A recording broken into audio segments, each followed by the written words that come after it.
We're throwing down in San Antonio at the beautiful Techport Arena for Fury FC 102. In our main event, John Giannis takes on Jesse Rosas for the vacant bantamweight title on UFC Fight Pass. But first, we're getting things started with 2 titles on the line in our amateur series with a stacked prelims broadcast. Live from San Antonio, it is time for these fighters to unleash the Fury and welcome in to our Fury FC 102 prelims broadcast. I'm Rahil Ramzanali, joined by the black belt himself, Michael Alexander, UFC veteran Alex Morono, and of course Fury FC Hall of Famer. And let's get started. We did have 3 title fights, but Alex Lawal and Alex Carlson no longer for the title, so we have 2 titles, including a guy that you're very familiar with. You're going to be coaching in one of them. Yeah, Alon Gonzalez. He's 4-1. He just beat James Ramon, a true veteran in the amateur game, fighting the undefeated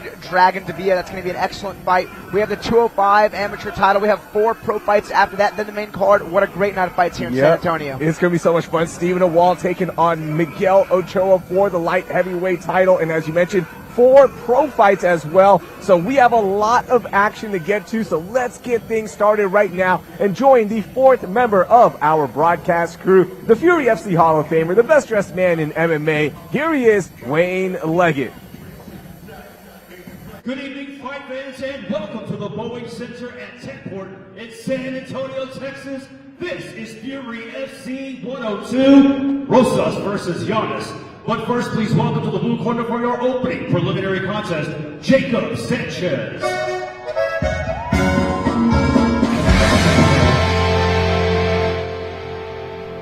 Jacob Sanchez, first man out, first time inside the Fury Amateur Series cage. Coming in with a 2-2 record is Jacob Sanchez, and trying to snap that streak. You know, on a 2-fight lose streak right now, Michael, but he has so much talent. Yeah, it's interesting getting the night started off with some welterweights, which is rare to see. There are fewer welterweights than you'd think. We actually have a couple in our pro broadcast. But man, both these guys got some experience coming into the cage. 2-2 versus 1-1. So, you know, both guys got a fair amount of fights under their belt. And they're both pretty big for the weight class. 6'1 versus 6'1. Jacob, you know, won his first 2 fights, you know, had some rocky waters for his next one, but he's looking to right that ship like you had said, Rahil. Yeah, Jacob's also a union pipe fitter in his free time, and so he wanted us to mention that. Love that. Backbone of America. You got to get those guys doing all those hard jobs. I love it. Also enjoys making barbecue, so looking to cook inside this cage is Jacob Sanchez. Really excited to see him go at it against Colin Rogers. You see Jacob on your screen getting his final touches. Yeah, we have a ton of San Antonio fighters on the prelims. Almost all of our amateur fights, I'd say more than half, they're all San Antonio versus San Antonio. He's fighting out of Bandera, Texas, but he was born here in San Antonio. Jacob is inside. Let's meet his opponent. Please welcome to the red corner, Colin Rogers. Colin Rogers, second time inside the Fury Amateur Series stage on a 1-fight losing streak right now. The last time out, he had a majority decision loss against Andrew Villarreal at Fury Challenger Series 12 in November of 2024. He looks like a beast. I mean, this kid has so much potential as well. Yeah, I remember that fight. He took it short notice. It was super competitive. He fought at a super high pace, and he did take the fight short notice at a weight class not, you know, where he normally fights at. So it'll be interesting to see these 2 pretty big guys opening up tonight's, you know, amateur prelims. Colin Rogers grew up a wrestler, but has really fallen in love with striking. He was telling us before the broadcast. Loves your kind of music as well, Alex. This is, I mean, we are getting perhaps a bit extreme even for my taste. You see our Tail to Take brought to you by OnlyFans. Even on the age, even on the height, that reach advantage for Colin Rogers, 6 inches, is going to be something to watch out for here in this fight.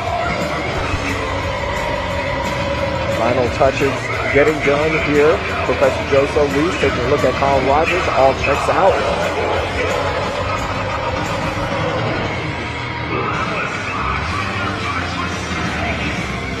All right, Colin Rogers is inside the cage. Let's get our introductions.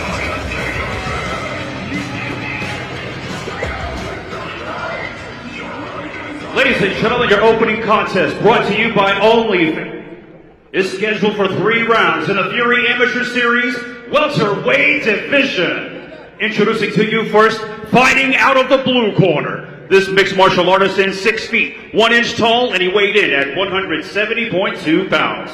Fighting out of Bandera, Texas, his amateur record stands at 2 wins, 2 losses. Here is the Texas Rebel, Jacob Sanchez. And introducing his opponent across the cage, fighting out of the red corner. This freestyle fighter stands 6 feet, 1 inch tall, and he weighed in officially at 170.6 pounds. Fighting out of San Antonio, Texas, by way of Fresno, California, he holds an amateur record of 1 win, 1 loss. This is Colin Rogers. Your referee in charge of the action, Ruben Carrion. All right, let's get this fight going here. Jacob Sanchez, blue gloves, Colin Rogers, red gloves. Almost had like a championship meeting inside there. Championship instructions for our first amateur fight. Every fight is important here. Oh, man. Oh, my God! Oh, he is unloading. What a start here for Jacob Sanchez. Yeah, Colin Rogers had to tie up there because he was almost done. Took a few big shots, got dropped, and then took 3 or 4 more big shots, Alex. Yeah, that was wild. Rogers, with the big takedown, he seems to have recovered a bit, but he just didn't have a lot of head movement in the first combination, and I'll tell you, Sanchez noticed that and just bombed a right hand right down Main Street. Dropped him, but hey, man, props to Rogers for recovering as well as he did and then scoring that takedown. I did not see that coming. Colin Rogers is still in this fight is showing so much heart and grit. Next to getting finished, that's kind of worst case scenario opening up a fight. Yeah, I mean, it's basically the first punch of the fight. It knocks you on your back, and then, now you're in an offensive position. Oh, man. I'll tell you, Rogers, he scored a decent knee there and now has rear body lock exposure. But anyone watching, it's funny, you're like, oh, man, the punches don't hurt. You kind of see him coming, and then the next thing you know, you're grappling. Yeah. There's no real pain to it. It's just strange. It's like you teleport. Backpacking is Colin Rogers. Big man to have on your back. How about this for a turn of events here? Yeah, what a wild first fight on the undercard here. It looked immediately like Jacob Sanchez was going to dominate this fight and have him out of there in just 30 seconds or less. And now he has Colin Rogers on his back, about to go to the mount. Look, he grabbed the cage there. Yeah, there's been a little cage grabbing so far, but the ref didn't deem it, illegal enough. Plus, the opponent's corner didn't complain, so perhaps it wasn't as bad as it looked. Yeah, and I wonder how many cage grabs the home team gets. One at least. Yeah. Right? No, it's 0. The answer is 0. Yeah, 0. They would never do that. We saw on our last broadcast a cage grab with the toe ended up costing a guy a fight. Yeah, it made it a majority draw. Yeah. A fight he should have won. It was interesting. You got to follow the rules in here.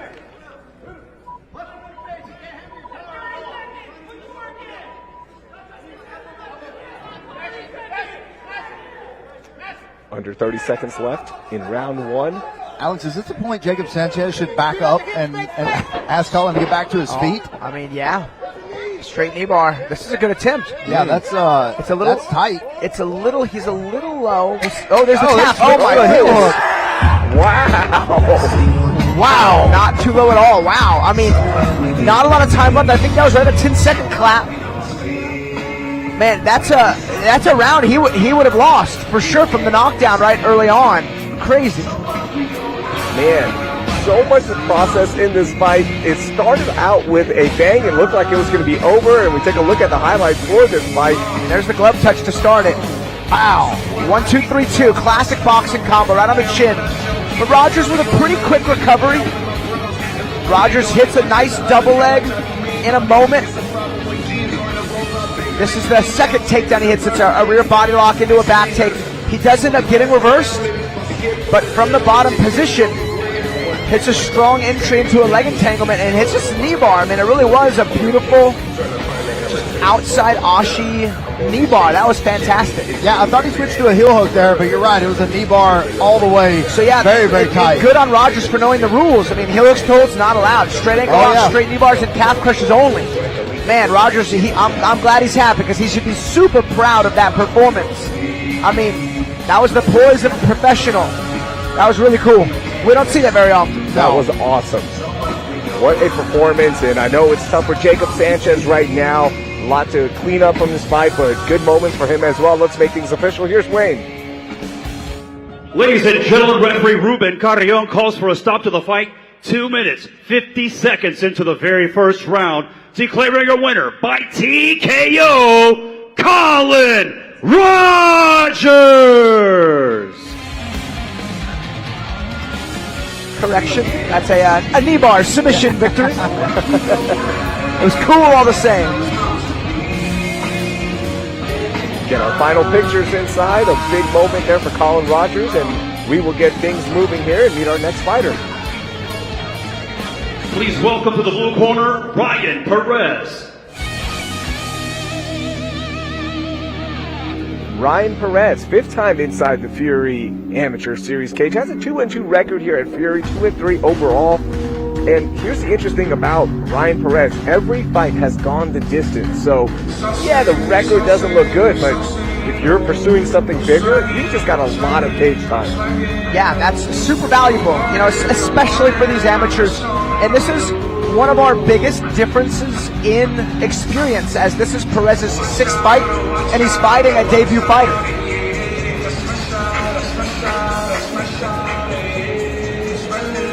Yeah, anytime someone can get in their first 5 fights, 25 rounds in, I mean, that's a lot of experience, especially, like you said, Alex, to be fighting someone who has 0 rounds. I mean, this is their first time jumping in there. There should be a huge difference in composure in the first 30 seconds of this fight.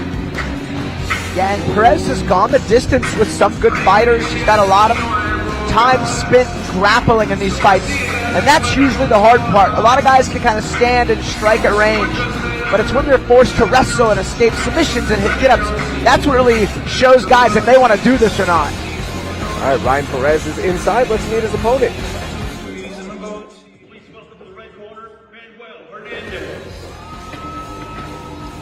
And you alluded to this, Michael. Manuel Hernandez is making his debut against a guy who has 5 fights under his belt already. I don't know much about Manuel Hernandez, but I already like the moxie on this kid. Yeah, I mean, he's been trying to make his debut since March of 2024. Had a couple of fights canceled, you know, so maybe there is something about this kid that we don't know. Maybe he's a legend around the gym or something, and his legend is preceding him. Yeah, last time I saw a debut fighter against a guy with like 11 fights was Sebastian Orjavides. So I'm like, who's this young debut fighter fighting this super veteran? And then it turns out there was a reason he couldn't find a lot of matchups. So yeah, I'm curious myself. You'd be hard-pressed to find an 11-fight veteran that would fight Sebastian Orjavides now. We look at our tail to tape brought to you by OnlyFans. Oh, that was the wrong one. Sorry. We'll get the right one up in a second. It's a Friday. We're having fun. Things are ending the week on a high. We've been alcohol hadn't kicked in yet. All right, Manuel Hernandez is inside. Let's get our introductions. Ladies and gentlemen, the following contest brought to you by ZenunalawFirm.com is scheduled for 3 rounds in the Fury Amateur Series Bantamweight Division.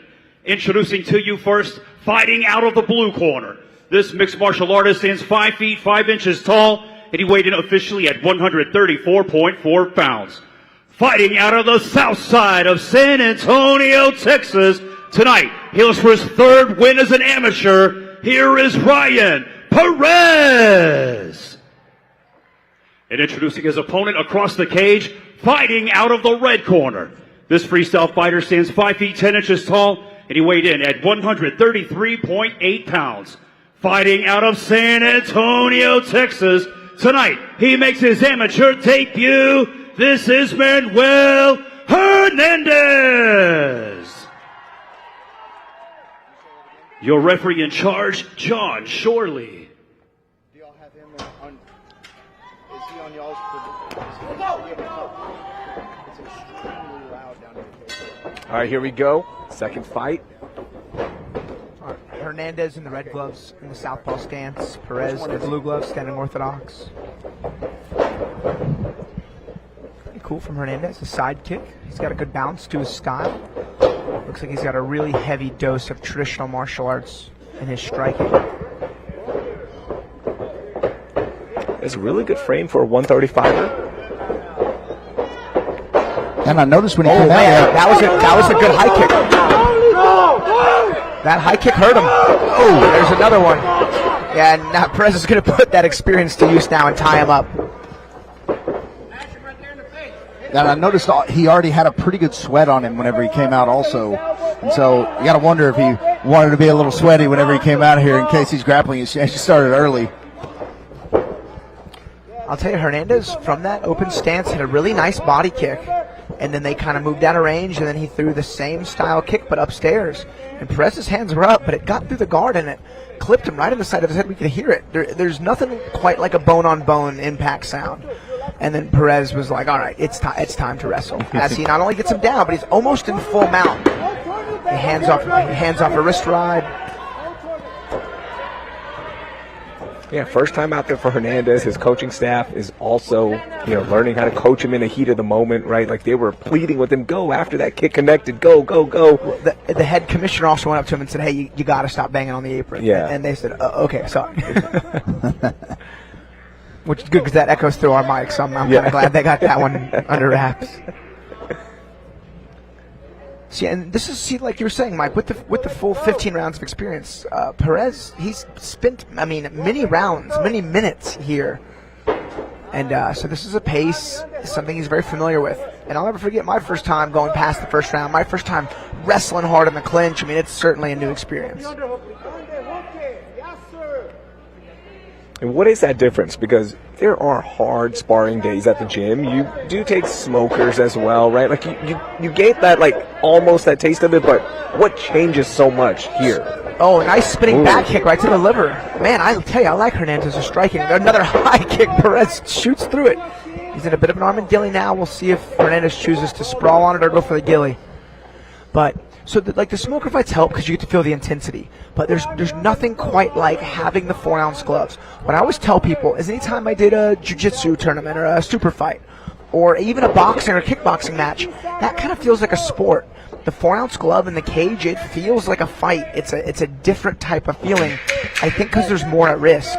And like beyond that, you got your shirt off, you got to do your weight cut, you got to do your warm-ups. The arenas are usually very cold. All eyes on you as well. Yeah. Making the walk. The pressure's different. Yeah. It is a different animal. It really is. Okay, good first round. Good, showing from both guys. So let's take a look at these highlights and just see. Honestly, man, I think Hernandez, I don't know if he won the round, but he did more damage. I don't know what these judges exactly are looking for. But if I'm a judge under modern judging criteria, I give this round to Hernandez for the damage done. He landed the 3 big head kicks, the spinning back kick right there. It was a close round. It was a good round. But again, that head kick connected. He did good work with the few strikes that he threw.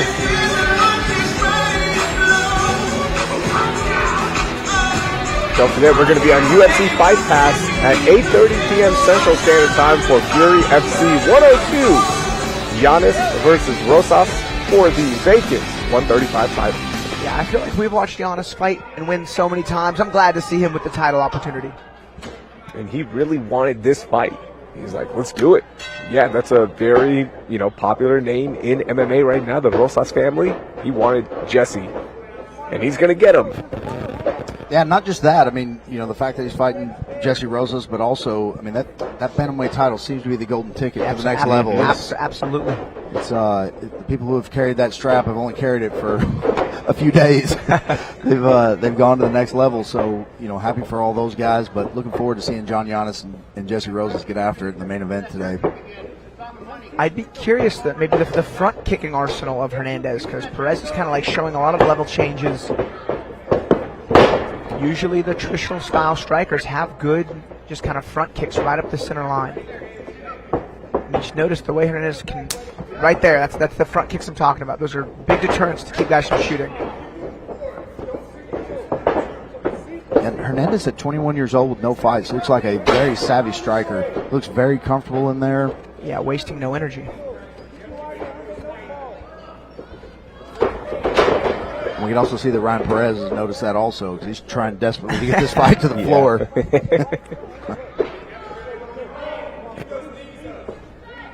That might be the next evolution for Ryan Perez as well. You can wrestle. You can get guys up against the cage. Chain it together. Let's see if there's a finish out there, right? Going the distance in every single fight, trying to figure out that in his amateur career will definitely be a goal. Yeah, Perez has good striking as well, but I mean, he's just fighting a bit of a ranged specialist right now, and Hernandez. Yeah, very tall, very big for the weight class. 5'10", 135. You just don't see many of those. Long legs, long limbs. Really smooth striking. Away. Very well thrown spinning heel kick there. Under 1 minute left in round 2.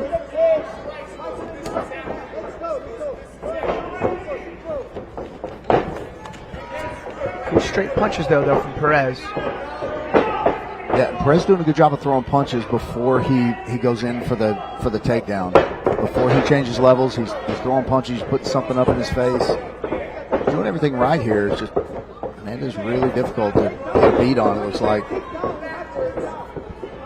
Yeah, the way you beat these guys is you just stifle their range. You just pressure them like your life depends on it. The highest level of this style beaten with pressure is to watch Nicky Holskin versus Raymond Daniels. Raymond Daniels, one of the best strikers with spins and 360 KOs and side kicks. And Nicky Holskin, one of the best kickboxers to ever walk the earth, just gets in his face and walks him down and gets the job done. It's a very dangerous style to fight too. So that round was, interestingly, Perez had less control time but also got hit less. So in my opinion, that round was a little harder to score than round 1. Yeah, in round 2, Perez did a good job of keeping distance and then closing the distance really fast. So you're right, it didn't take a lot of damage, but not able to do a lot also. Yeah, neither guy landed a lot. So if it does come down to pressure, I think Perez maybe takes that round. I've noticed a big change in Houston. It seems like Houston's taken a really cool approach, really modernizing the judging, taking notes and communicating.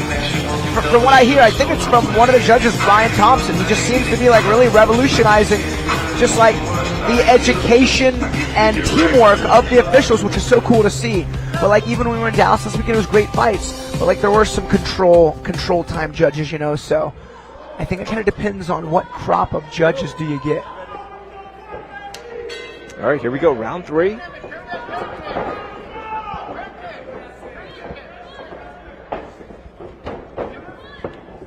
Because, as a competitor, I do a lot of research on, like, what are the judges looking for, or, like, what are the rules? And they say damage. Damage is really the only thing you judge. It's if there's no damage, then you go to takedowns and control time. And then if that's not there, then you go to cage pressure. And, like, that is it. So, like, there was one fight where Derek Lewis punched Roy Nelson one time hard, but then Roy Nelson held him on the cage, and Derek Lewis wins the decision. And I agreed with it, despite him being controlled a lot, but he did do the damaging shots. Even my guy, Alon Gonzalez, in his last fight against James Ramon, he hits Ramon with a huge right hand that busts his eye open, then gets taken down and held down for like 2.5 minutes. But Alon did all the damage, and I was glad to see the judges get that right. So I that do should be a lesson for all the fighters that, they really do care about that. Yeah, we've even won 2 fights in recently close decisions where our guys threw punches on bottom. One of our guys threw elbows to the guy's thigh, but it was the only strikes thrown, so they gave him the round, as they kind of should have. And anybody taking a punch from Derek Lewis that survives should consider that a win in itself. Yeah, that's true. It was like a monstrous uppercut, too. Yeah. It was a bad one, dude.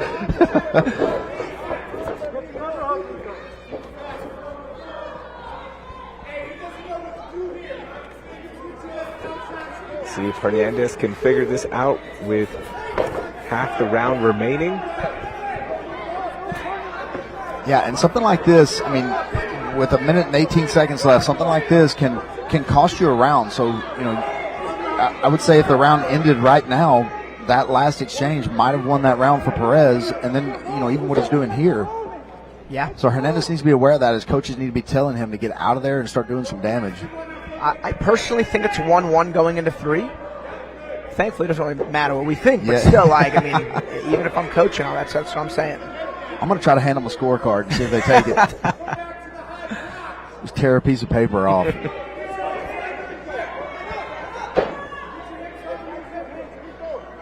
And I don't know if we've talked about it yet, guys, but this arena, Boeing Center at Techport Arena, this is one of the nicest and best venues that we do shows in.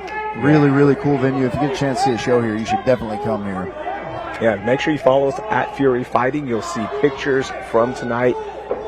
It is beautiful. We're going to be sharing all sorts of content from it.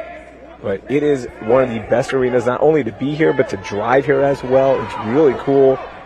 Awesome stuff they built here in the city of San Antonio. 10 seconds left in this fight. Yeah, Perez.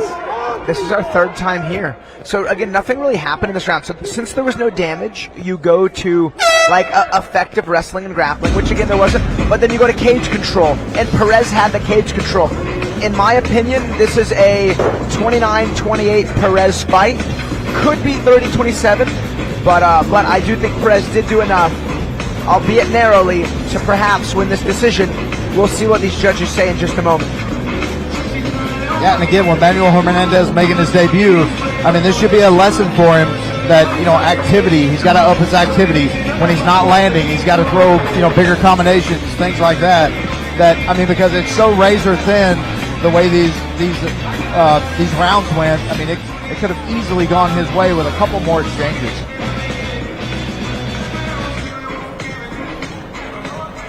See the beautiful Boeing Techport Arena.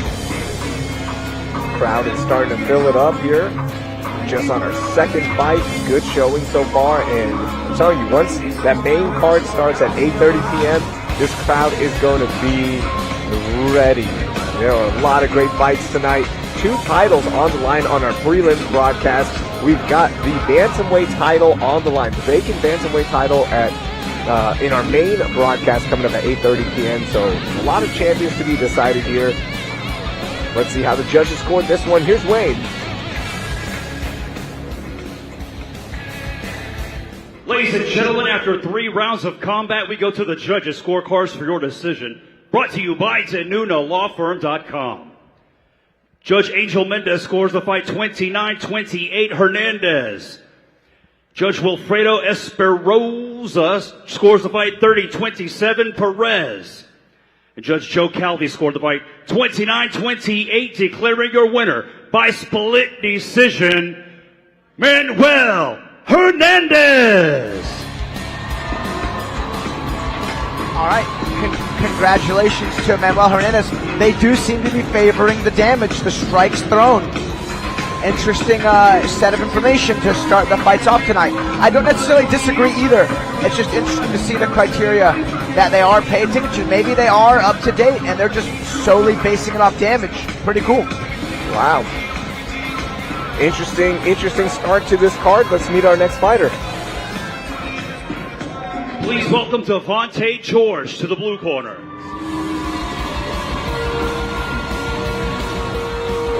Devontae George, 4-time inside the Fury Amateur Series cage, the Bushido Warrior. He's become one of my favorite fighters to watch here in San Antonio, is always on the San Antonio card.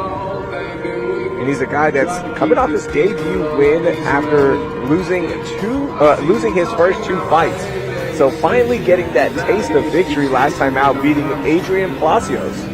Yeah, and you know, your first victory is always pretty sweet, and it's got to be even sweeter whenever it's your 3rd fight. The first 2 didn't really go your way, but to finally, you know, have it go your way, and you know, not just that, but the way you lost the first fight or the first 2 fights, you know, it just wasn't going well for him to stick it out and come out here, get his first fight. Now he's back in here for his 4th fight, trying to even that record up. Looking forward to seeing him in there. Yeah, I remember he's got a crazy pace. He's got a really good first round.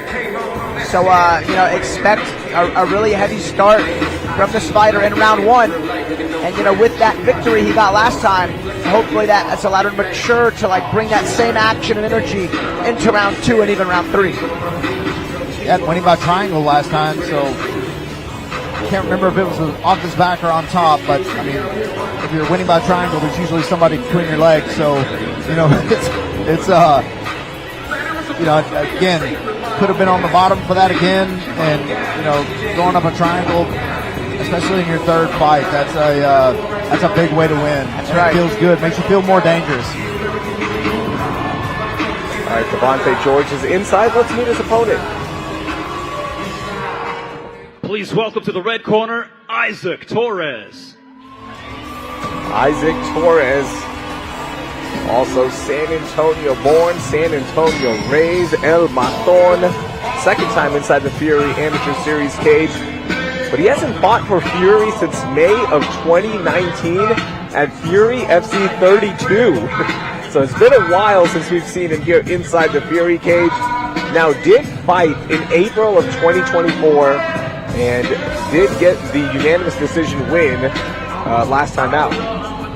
Yeah, I mean, his 3 wins are all by decision. His 3 losses, he's been stopped in all 3 of those. So, you know, he's one of those guys that I feel like if he takes his time, he uses his cardio well, and kind of goes into those later rounds, that he's able to get it done. But, you know, not going to be that kind of fight here, I promise you. You look at our tail of the tape, brought to you by Warbringer Southwest Bourbon. The height advantage, reach advantage going to the 30-year-old Devontae George. And got to mention, Isaac Torres also fighting professionally as a boxer, 10-1 record. He was the alternate for the USA Olympic team in 2012. That's how high level he got with boxing. So trying to get things going here in his MMA career. I mean, anytime you fight like that at the highest level, you know, an alternate on the Olympic team, I mean, I don't know how many people are on the Olympic team in each category, but that means you're one of the top 5 or 6 in that weight class in the world, so pretty big deal. Let's get our official introductions. Ladies and gentlemen, your next fight, brought to you by the Cock of the Walk, Warbringer Whiskey, is scheduled for 3 rounds in the Fury Amateur Series Featherweight Division. Introducing your first competitor, fighting out of the blue corner. This mixed martial artist stands 5 feet 10 inches tall, and he weighed in at 146.6 pounds. Fighting out of San Antonio, Texas, tonight he looks for his 2nd win as an amateur. Here is the Bushido Warrior, Devontae George. And introducing his opponent across the cage, fighting out of the red corner. This freestyle fighter stands 5 feet 8 inches tall, and he weighed in at a perfect 145 pounds. Fighting out of San Antonio, Texas, his amateur record stands at 3 wins, 3 losses. Here is Isaac El Maton Torres. Your referee in charge, Professor Joe Solis. All right, Professor Joe Solis getting the assignment here for fight number 3. Devontae George, blue gloves. Isaac Torres, red.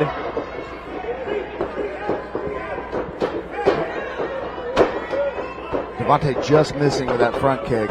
I think it actually hit the hair. Ooh. Big step in knee. Just barely missed.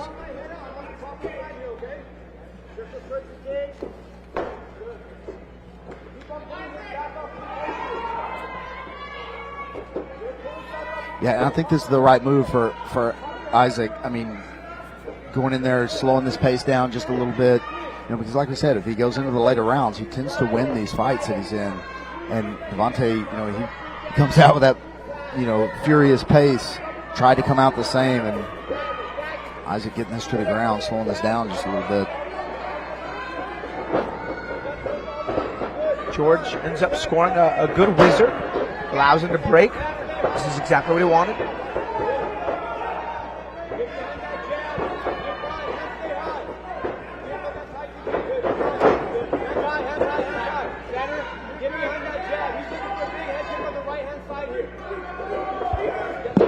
Oh, nice step through on the right hand into the shot, but not a lot of commitment to doing damage with the punch. Kind of used it to enter in this over-under.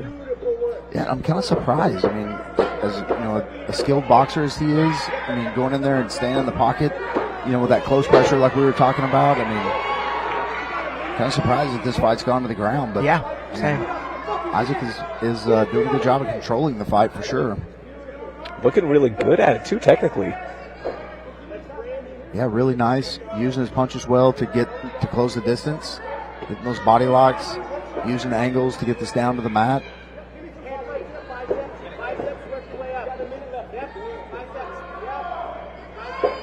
Really nice transitions. And remember, Devontae George won his last fight by triangle choke. See those long legs. He's a little bit taller than Isaac. Isaac, I'm sure, is aware of that. Not going to let him feed that one of those arms through. Yeah, George looked for almost like a rubber guard prior to the last get up.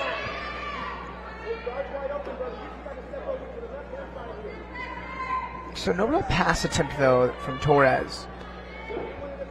And you can't just kind of be content to sit in someone's guard. There we go. There's some decent ground and pound, but you got to try to progress beyond the guard. Yeah, here we that go triangle. again. There's not a lot of time left. He's got to get the legs figure forward, and he got to get some pressure on the back of that head now. Yeah, he's got it, but it's just it was a lot, but just a little too late.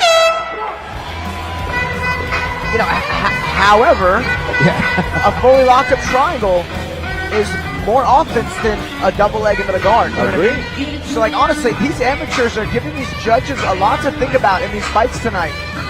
Because, I'd say Torres is probably up from the wrestling, but Devontae, he threw the bigger shots. And honestly, he had the bigger threat on the ground. You give that a few more seconds, and that triangle is a real potential fight finisher.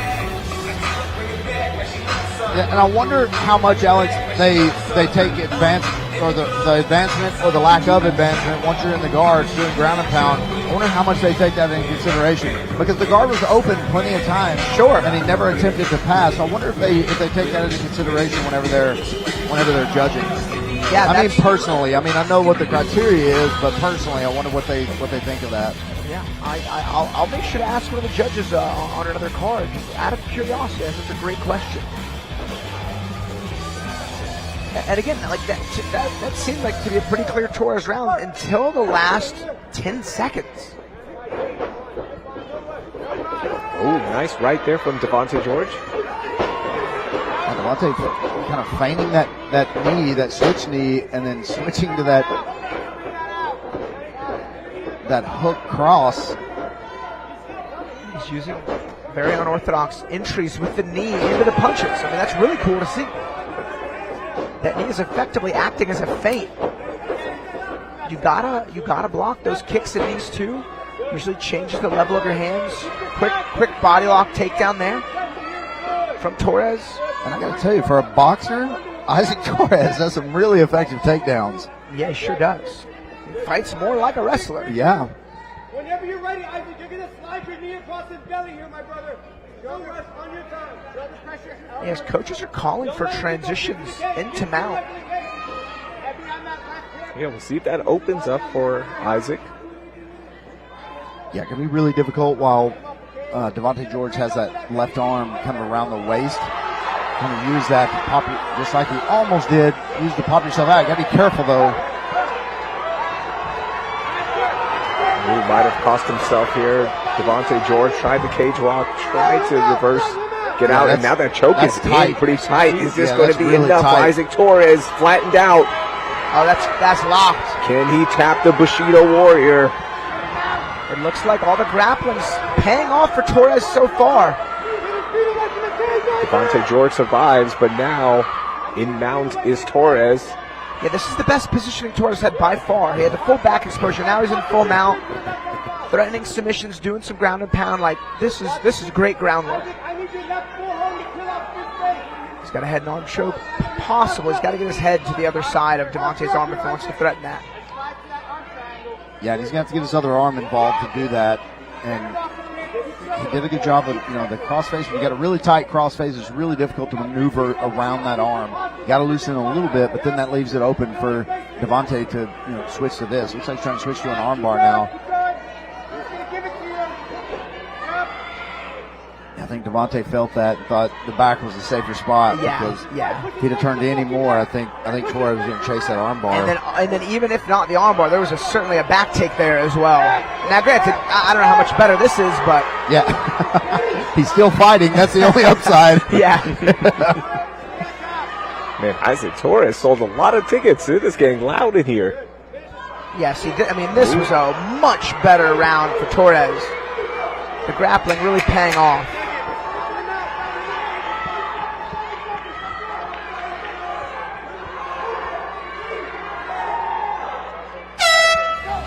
Man, what a round for Isaac Torres. Yeah, Isaac Torres showing a really well-rounded game tonight against a bigger opponent, that is a dangerous striker. And, both guys have kept a pretty good pace throughout this fight so far. But a very dominant round for Isaac Torres there. Be sure to pick up your official San Antonio exclusive Fury FC hoodie available in the lobby tonight only. It's exclusive to San Antonio. It's only available tonight. Sporting that Spurs look to it. Be sure to pick it up tonight before you leave the venue. San Antonio sweatshirt inspired by a certain team logo here. Looks really nice. Love that black and silver. Yeah, I'll be leaving with one of those today, I'm sure. Yes.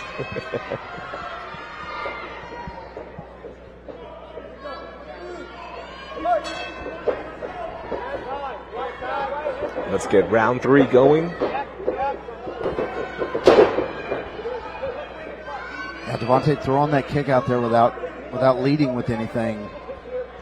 Torres just closes his space, has that body lock again. I mean, this has been kind of his secret weapon here for this fight. Is this position. Gets it down to the ground, and then control-wise has been dominating. So be careful here. Don't know how good Devontae's guillotine is, but it's no good now, but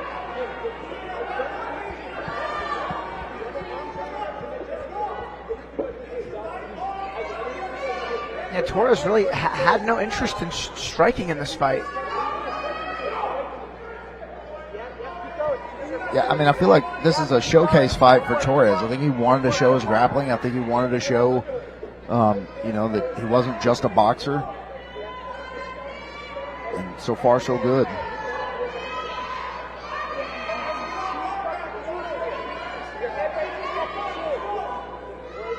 I mean, we've seen hardly any boxing at all out of Torres tonight. Yeah, I mean, other than the punches to set up his takedowns, which have almost all been successful.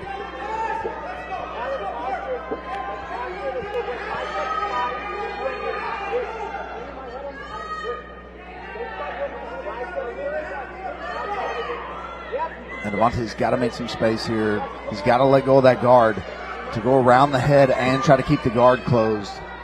I will issue a mistake by me.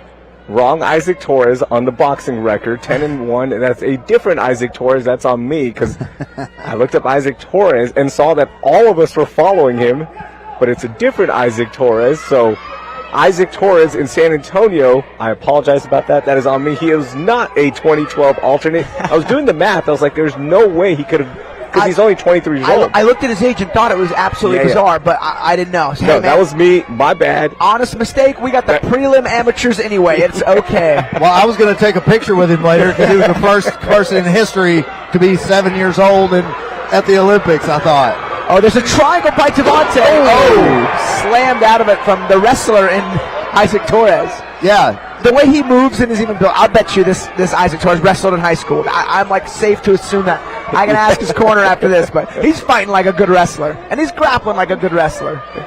So if you're an amateur that's going to be fighting for Fury, update your Instagrams. Let me find you. I couldn't find this Isaac Torres. I found one Isaac Torres, so my fault to the Torres family. Yeah, make sure you tell us a little bit about yourself. Yes. That's the worst thing that can happen is we don't know anything about you and you're trying to talk about you when you're walking out. So we start talking about your shorts or something. But a lot to talk about here with Isaac Torres. 145 pounds, and I don't know, Alex, he looks like he could go down to 135, and man, what a force he was today, and man, what a good showing for Isaac Torres.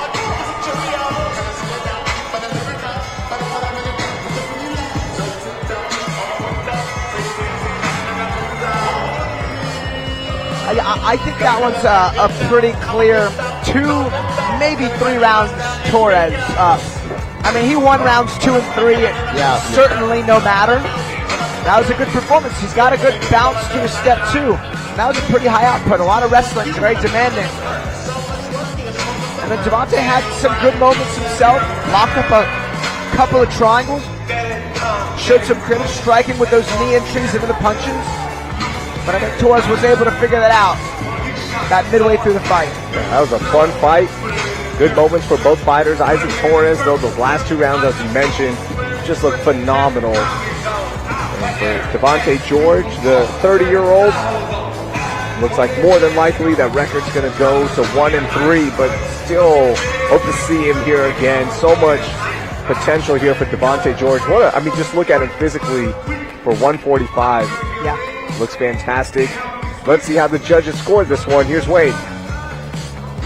Ladies and gentlemen, after 3 rounds of combat, we go to the judges' scorecards for your decision. Brought to you by Warbringer Whiskey. With scores of 29-28, 30-27, and 30-27, your winner by unanimous decision, Isaac El Maton Torres. Congratulations to Isaac Torres. Moves that record up to 4 and 3. And getting to that mark where that pro debut might be coming soon for Isaac Torres. We hope to see him fight as a professional here at Fury. With that, let's keep things moving. Meet our next fighter. Please welcome Adrian Palacios to the blue corner. Adrian Palacios looking for that first win, 3rd time here inside the Fury Amateur Series cage.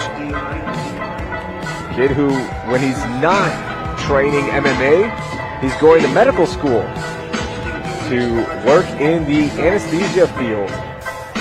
Yeah, people who don't fight always wonder, are the fighters very smart? Because, getting into a cage, beating somebody's brains out or getting your brains beat out seems like a dumb thing to do, but there are a ton of smart guys, and Adrian Palacios is one of those guys. He's going to be an anesthesiologist one day, and there's something special about somebody who is that smart, who has that kind of future, and still loves to get in the cage and fight. Yeah, absolutely. And we've seen network engineers. We've seen, of course, we've seen physical therapists. Like, we see everybody. It's so cool to see what professions these guys are working in or aspiring to work in. We had a teacher. Remember the 4th grade teacher we had? And we got the win, and that was pretty cool. Adrian Palacios, San Antonio born, San Antonio raised, hometown San Antonio from the south side. He is inside. Let's meet his opponent. Please welcome to the red corner, Machen. Machen second time here at Fury Amateur Series, coming off his debut win back in October at Fury FC 97 when he beat Oscar Villanueva via unanimous decision. Took this fight on 3 weeks' notice. He wanted to get back in and found himself a great opponent. Yeah, and you'll see Yoram Estevez in his corner. He will be fighting for the TMF belt, but that was rebooked to March in Houston. Nate Richardson was not really able to make the weight. He was sick all fight week. So thankfully that fight, an amazing fight, did get rebooked for just a couple of weeks. Yeah, and I know Nate Richardson wanted to fight. His coaches advised against it, and probably good that they did. You know, Nate Richardson is not one of those guys that would ever back out, but we are looking forward to seeing that fight. We look at our tailgate tape brought to you by Sheath Underwear. The reach advantage, the height advantage going to the 27-year-old Adrian Palacios. 147 on the scale for Adrian Palacios, 145 for Reese Machen. Goes by Hard R as his nickname.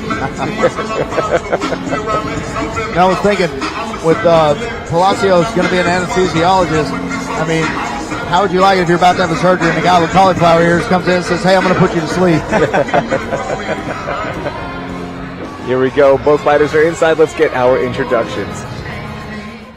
The following contest, brought to you by SheathUnderwear.com, is scheduled for 3 rounds in the Fury Amateur Series Featherweight Division. Introducing to you first, fighting out of the blue corner. This mixed martial artist stands 6 feet 1 inch tall, and he weighed in at 147 pounds. Fighting out of the south side of San Antonio, Texas, tonight he seeks his first amateur win. This is Adrian Palacios.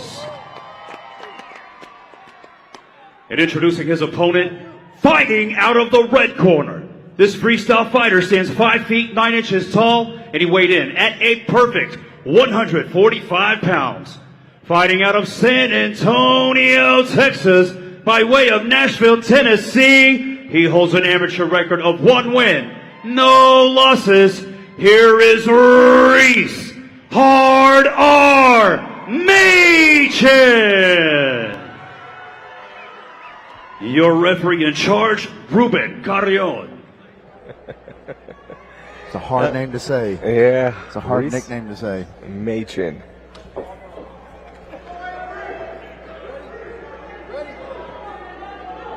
He did say that, you know, he had a really hard camp, did Machen. Popped a rib 3 weeks out, was coughing up blood, but he is ready. He wants this fight. He is coming out. Down to the floor we go. Palacios did a good job of ducking into that and taking this to the ground. Made a little mistake there. Not let that weight off. He wasn't in any trouble. It just had a Machen just had a hold of his head. Ooh, now he's in big trouble.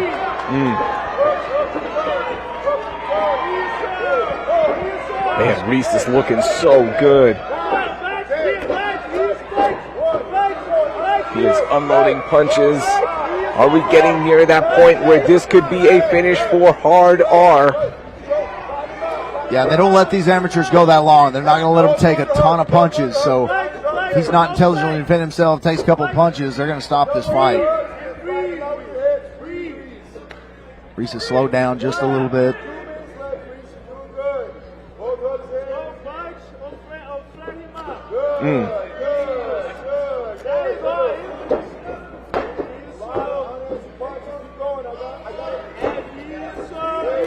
Man, good control, good ground and pound. Just constantly working his Reese Machen. And he is unloading. I was going to say, if he can keep him there, he can get a stoppage. I mean, he needs a good 10 punches strung together. And that is it. it. The TKO.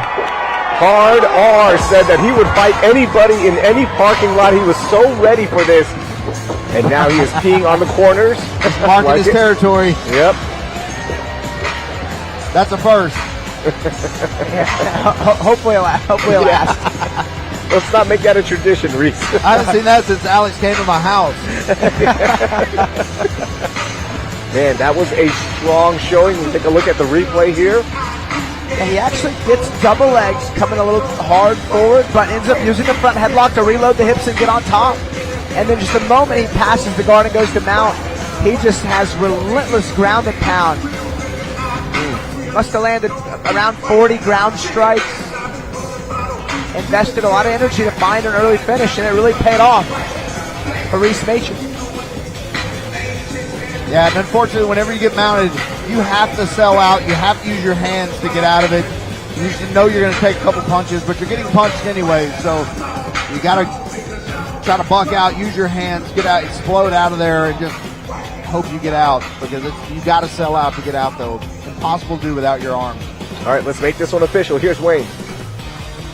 Ladies and gentlemen, the end comes 1 minute, 40 seconds into the very first round. Declaring your winner by TKO, Reese Hardar Machen.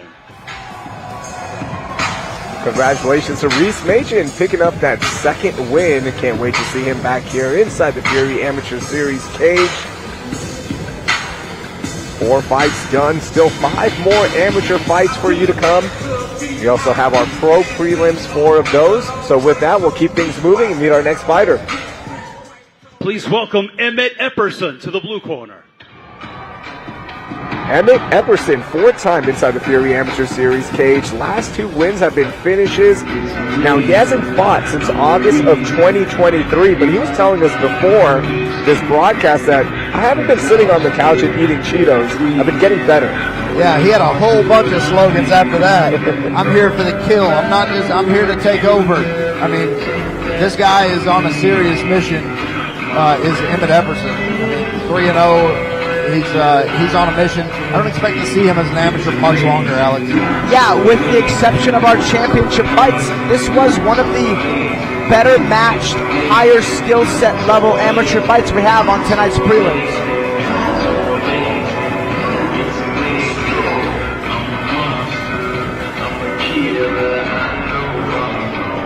Yeah, Epperson had a decision in his debut and has not gone the distance since. Last 2 fights have been finishes. I mean, he is a finisher, and he has the mentality of a guy that's coming in here, you know, like he said, I'm coming in here to kill. I'm not coming in here to fight. I'm coming in here to kill. Yeah, he's big for the weight class too.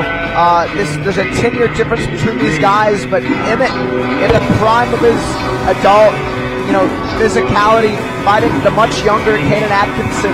This is actually a big step up in competition for Atkinson, and Emmett here is looking to stay undefeated. And we had a bantamweight earlier that was 5'10", and we were talking about what a big bantamweight he is. Emmett Epperson is 6 foot, 135. That's big. Pretty muscular too. Yeah. Emmett is inside. Let's meet his opponent. Please welcome to the red corner, Caden Atkinson. Caden Atkinson, 6th time inside the Fury Amateur Series cage, riding a 1-fight losing streak right now after winning 3 in a row, Michael. And he's one of those guys that it feels like we've called so many of his fights and he gets better and better. Yeah, and he admitted he was out of shape for his last 2 fights. He feels like he's back in shape, feels like his cardio's good again, feels like he can be competitive with this step up in competition like Emmett Epperson. And you're right, Alex, this kid at 3-2, this 6th fight into his amateur career, he's really, really good. Yeah, he's got a super dynamic striking style. He's shown his best work when he's able to kind of come in and out on the feet. But he has been kind of bullied in the past with a size difference, and he's not even small. It's just when his opponents were really big. But yeah, I was really interested and intrigued with this matchup. We look at our tail of the tape brought to you by Space City Collective. The height difference, 6 foot even there for Emmett Epperson, 5'6" for Caden Atkinson. But that reach advantage, only 1 inch difference. The age difference is pretty big, 30 and 20. This bantamweight showdown is going to be a fun one. And don't think about that. Like, I know the big height difference there. Caden knows how to work as a smaller fighter. Yeah.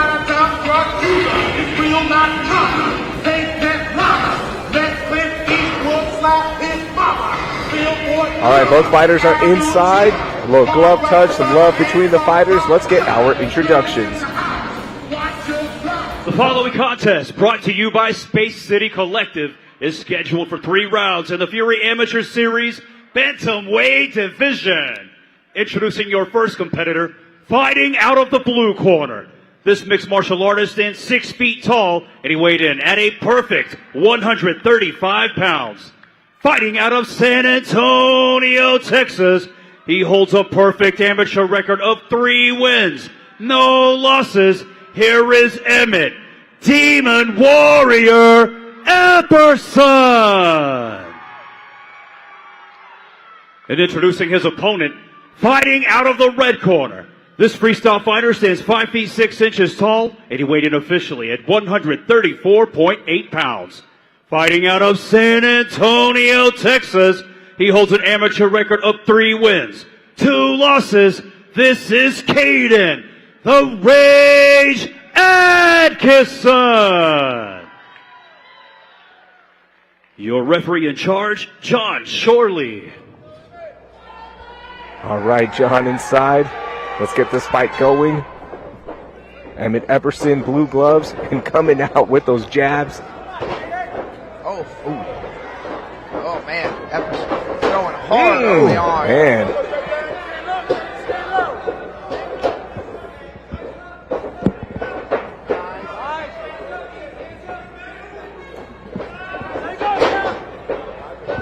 It's a good right hand to enter into that body lock there from Caden. Caden staying low.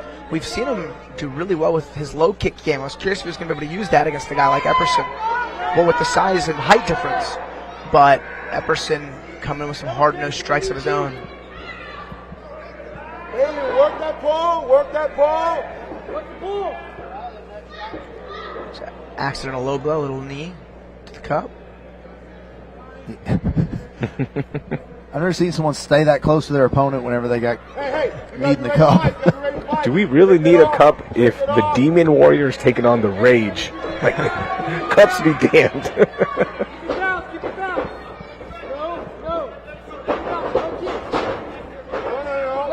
Man, Epperson landed a really smooth right hand.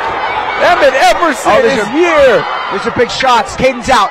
Oh, he's recovered kind of. Man, that fight could have been stopped. Those are huge shots. And that is it. Emmett Epperson picks up his 4th win and gets the finish. Wow. In San Antonio, in front of his hometown crowd. Man, the ref really did give Caden every chance to recover. I thought it was going to get stopped twice before it got stopped, but Caden kind of came to a defensive life. But man, Emmett just started so strong. The first jab of the fight, nice 1-2 on the exit. Yeah, I think he's out right there, and then the next punch wakes him back up, and he starts to fight again. Man, I mean, that was a big stoppage there from Emmett Epperson. That puts him at 4-0. I think it is time to go pro for this man. That was a brutal finish, and Caden Atkinson is no easy task. Caden is very skilled, especially on the feet. And Emmett was just so big and physical and came out on fire. Yeah, I mean, if he's not going to go pro, give him a shot at the title. Yeah. I mean, one or the other. Man, forget the title, go pro, get man, paid, start making some money. And just blaze up the records, man, because you never know. Emmett has the look, he has the talent, you just never know, right? You catch fire and your life could be changed, but man, what a moment. Let's make this one official.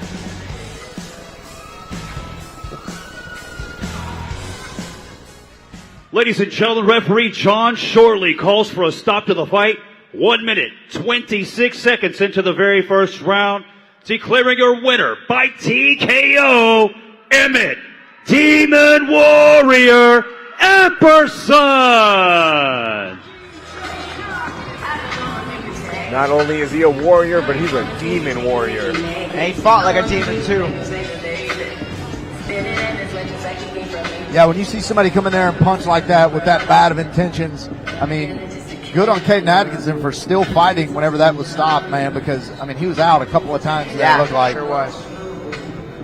Man, now I kind of want to see Reese Machen take on Emmett Epperson, 140 catchweight. Let's make it happen. Yeah. Come on. Tonight. They might both fight tonight. Let's just get it going. Let's meet our next fighter. Please welcome to the blue corner, Julian Neto. Things are heating up here, man. There are a lot of fighters on the rest of this amateur series broadcast that are right there. That can be the next superstar, and everyone keeps telling us about Julian Neto. First time inside the Fury Amateur Series Fury Amateur Series cage, but he's a kid that Richard, our VP of Talent and head matchmaker, was like, watch out for him. This kid has something. Yeah, of all the amateurs on the card, he has the best record at an undefeated 5-0. I was also very excited to see him make his Fury debut here tonight. Yeah, and the funny thing is, he had 2 fights in 2023. He had 2 fights in 2024. He's already had 2 fights in 2025. This is his 3rd fight of 2025. He just fought 2 weeks ago. And is fighting again in 2 weeks, or is scheduled to fight if he gets cleared by the commission. But he is ready to go in 2 weeks as well. Like, it is on the schedule. Yeah, that is a lot of confidence coming out of a 20-year-old young flyweight here that is seemed to be taking the slow road at first. 23, 2 fights, now 2 fights in 2 months. This is a pretty rapid pace here. To be young again, he's 20 years old. Yeah. Let's meet his opponent.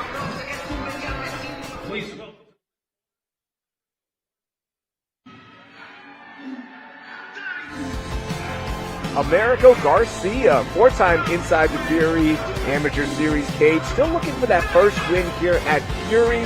Has a 5-4 overall record. In his last fight, he actually went to a different promotion, won the belt. Use that as some momentum to come back into Fury and get that first win. He's a black belt. He's been training jiu-jitsu since he was 9 years old. And he's just one of those guys, like, just figuring it out, and when he does, it's going to be scary. Yeah, and he's one of those guys that, he's 9 fights as an amateur. I believe his 2nd or 3rd fight was against Josh Van, and that's one of his losses. And so, you look at the caliber of guys that he's fought, and the fact that he's won belts, and the 5-4 record, 9 fights in, that's a lot of experience. We've seen a lot better records do way worse at pro. So 10 fights in, he's got a bright future. We look at our Tail of the Tape, brought to you by the Fury Unleashed podcast. Make sure you subscribe wherever you listen. Julian Neto with the 2-inch reach advantage, 2 inches on the height as well. The 20-year-old trying to look to keep that record spotless. Both fighters are inside. Let's get our introductions. The following contest brought to you by the Fury Unleashed podcast, available on Apple, Spotify, and YouTube, is scheduled for 3 rounds in the Fury Amateur Series Flyweight Division. Introducing to you first, fighting out of the blue corner. This mixed martial artist stands 5 feet 6 inches tall, and he weighed in at a perfect 125 pounds.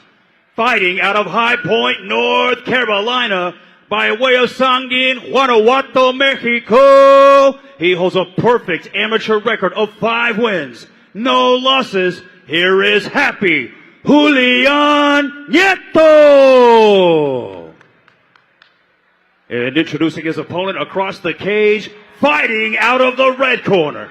This freestyle fighter stands 5 feet 4 inches tall, and he weighed in officially at 125.6 pounds. Fighting out of San Antonio, Texas, he holds an amateur record of 5 wins, 4 losses. Here is Americo Garcia.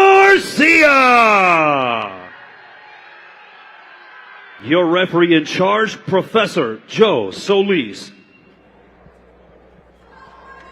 All right, Neto with the blue gloves. Gordy, Americo Garcia, red gloves. Oh, nice kick to open things up for Garcia.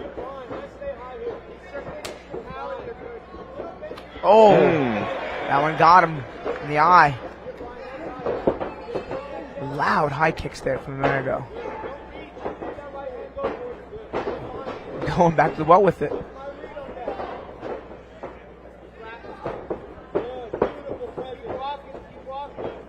I'll tell you, Amerigo's fighting like this is his 10th fight.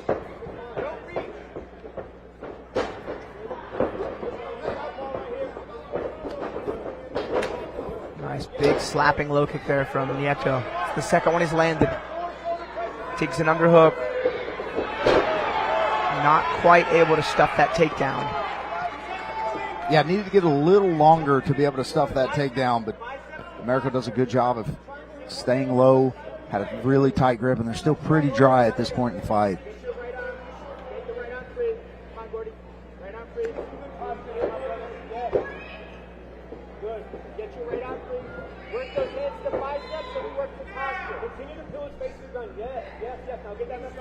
Americo Garcia fought Josh Van in 2021. Lost that fight via unanimous decision. Has that on his record.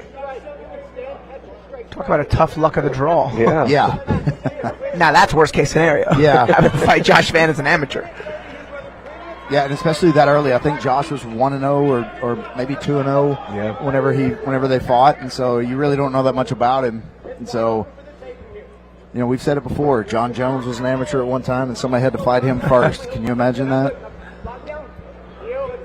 That's the thing about watching these fights, even our amateurs, you never know. In 3 years, you can go from being an amateur to winning the pro belt here at Fury to being in the UFC, being 5-1.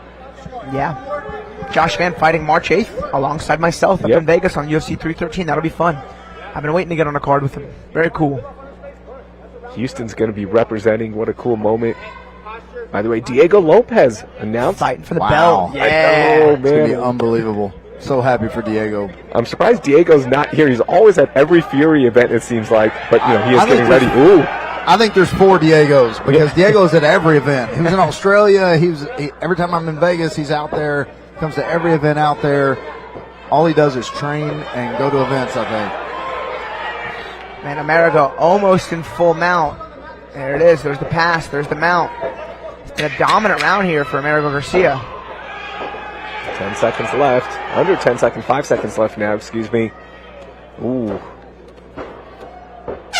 Good damaging shot. Strong round for Amerigo Garcia. Neto had some good moments through some really fast, hard low kicks, but it was really the high kicks and then that takedown of Amerigo. Really good ground control, slow and methodical, very effective.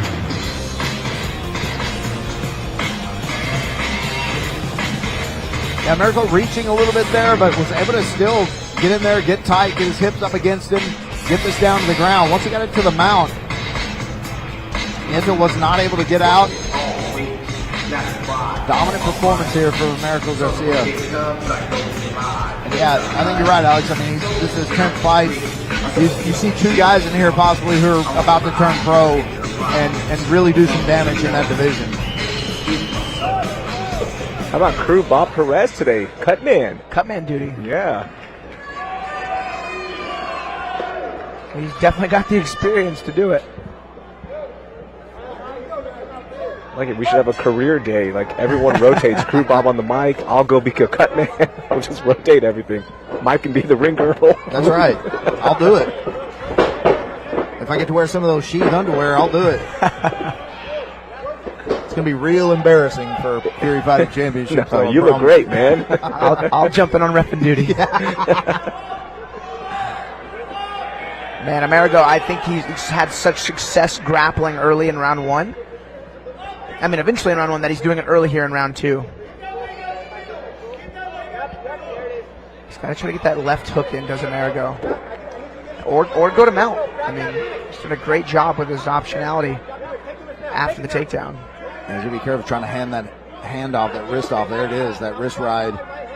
And now you can really do some damage from this position. Especially now. He had to keep his hand in front of him. Now, hands on the other side. Wrist ride's gone. You see he's trying to get that back. If he gets it on the back side, that's even worse. If he gets it around that head, kind of that gift wrap, that's even worse for this position. Doing a good job of using the lockdown to kind of, you know, and staying long. Makes that reach a little bit harder. He's going to hit the same pass in the mount that he hit in the first round. If he can keep his hips flat. Yeah, don't even look to cut through the side control because tries to go right to mount. Neto with a little bit of a leg trap exchange, but I guarantee you'll see Amerigo do the same thing on that left side. He's just walking that trapped leg, toe heel to the butt, and cutting that knee through. Neto then actually ended up countering with a closed guard recovery, but yeah, Neto. I mean that I don't like the figure four from the guard. I mean, because you're stuck there. I mean, you're just showing that this is where I'm going to stay, and so you got to open that guard. You got to be willing to, take some chances to get up from these positions or start setting up a submission. If someone's got me in a figure four body lock and they're on the bottom, I'm in no danger in that. Yeah. Other than maybe an elbow or something coming from the bottom, but it's going to be very, very difficult to advance your position from that closed guard. 30 seconds left in round 2.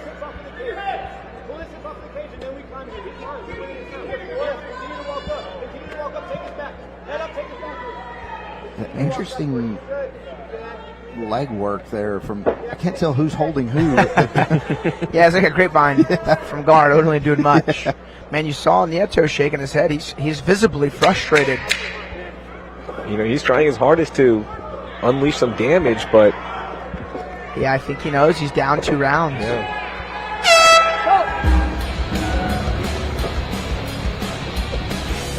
Yeah, I got to be honest with you. I think Neto's being a little too friendly here in this. I think he's, treating this like a sparring session, and I mean, he needs to get out there and be mean.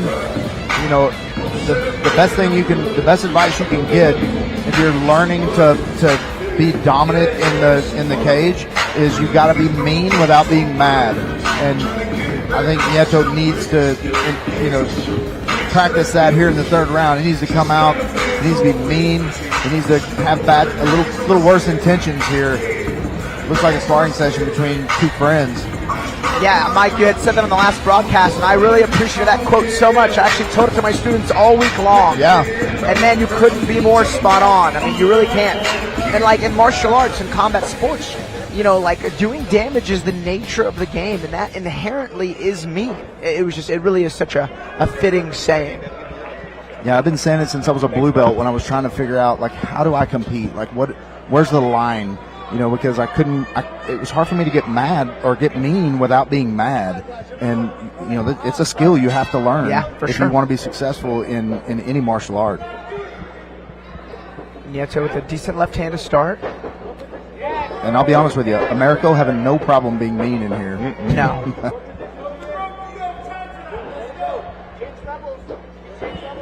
And I think that's maybe the demeanor of Neto. He's just a friendly dude, even at weigh-ins and during the face-offs. He was having fun and smiling, which is great. His nickname is Happy. Yeah. Which again is awesome. However, once the bell rings for round 1, it is kill or be killed time. Mm-hmm. I mean, it really is. Yeah, there's nothing that'll make you happier than a savage knockout. That's right. Even if it's on somebody you like. Yeah, 100%. New nickname Happy, but inside the cage. Yeah. Notice some of the punches opened up the nose a bit of Amerigo. Neto started kind of strong in round 3, threw some straight shots and got some blood out of the nose of Garcia. But Garcia was able to get another takedown.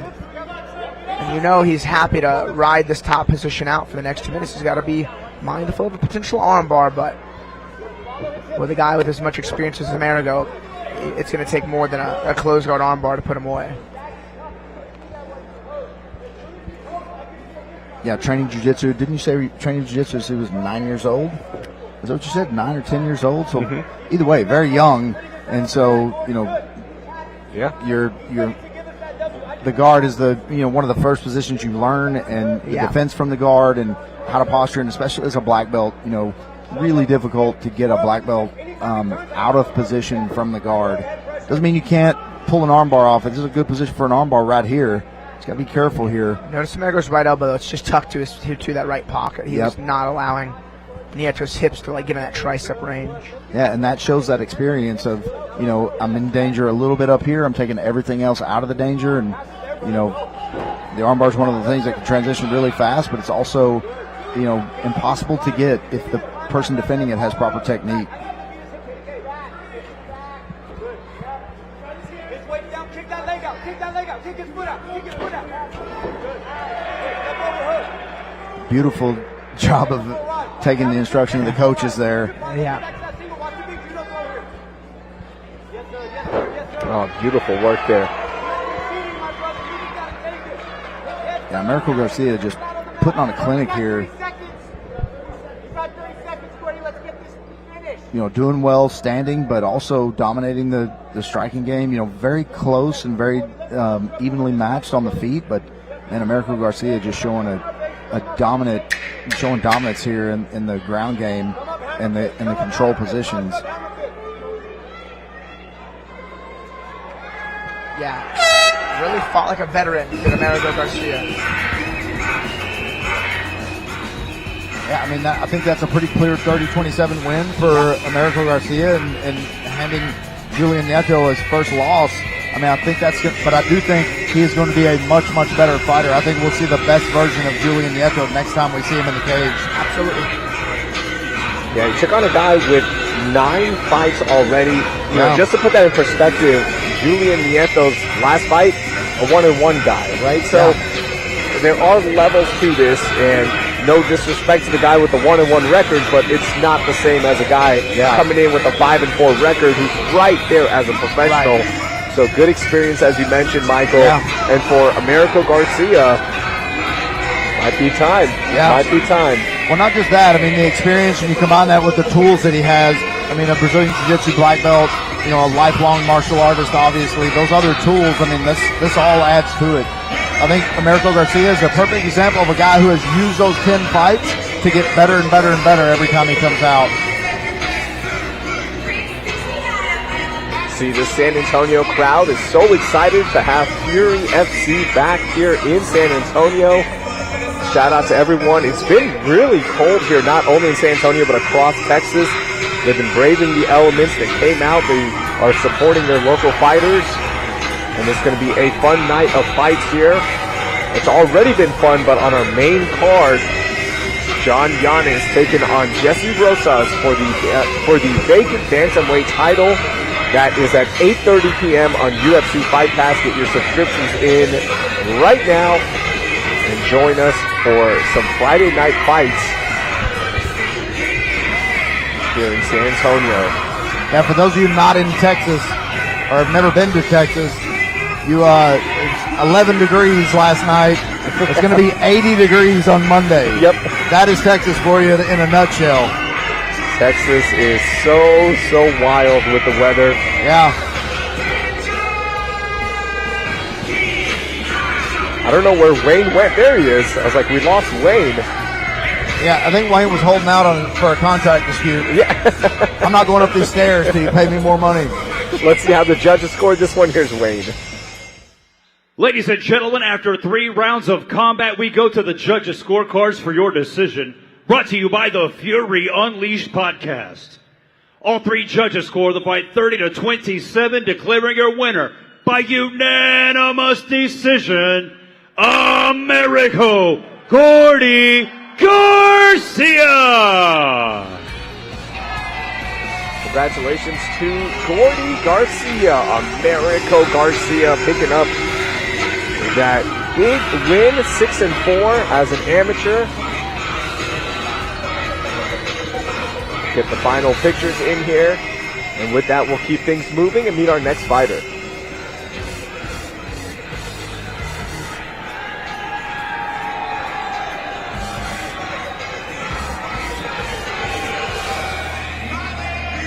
We'll meet the next fighter now. Wayne is back inside. I didn't see him leave. Please welcome to the blue corner, Alan Gonzalez.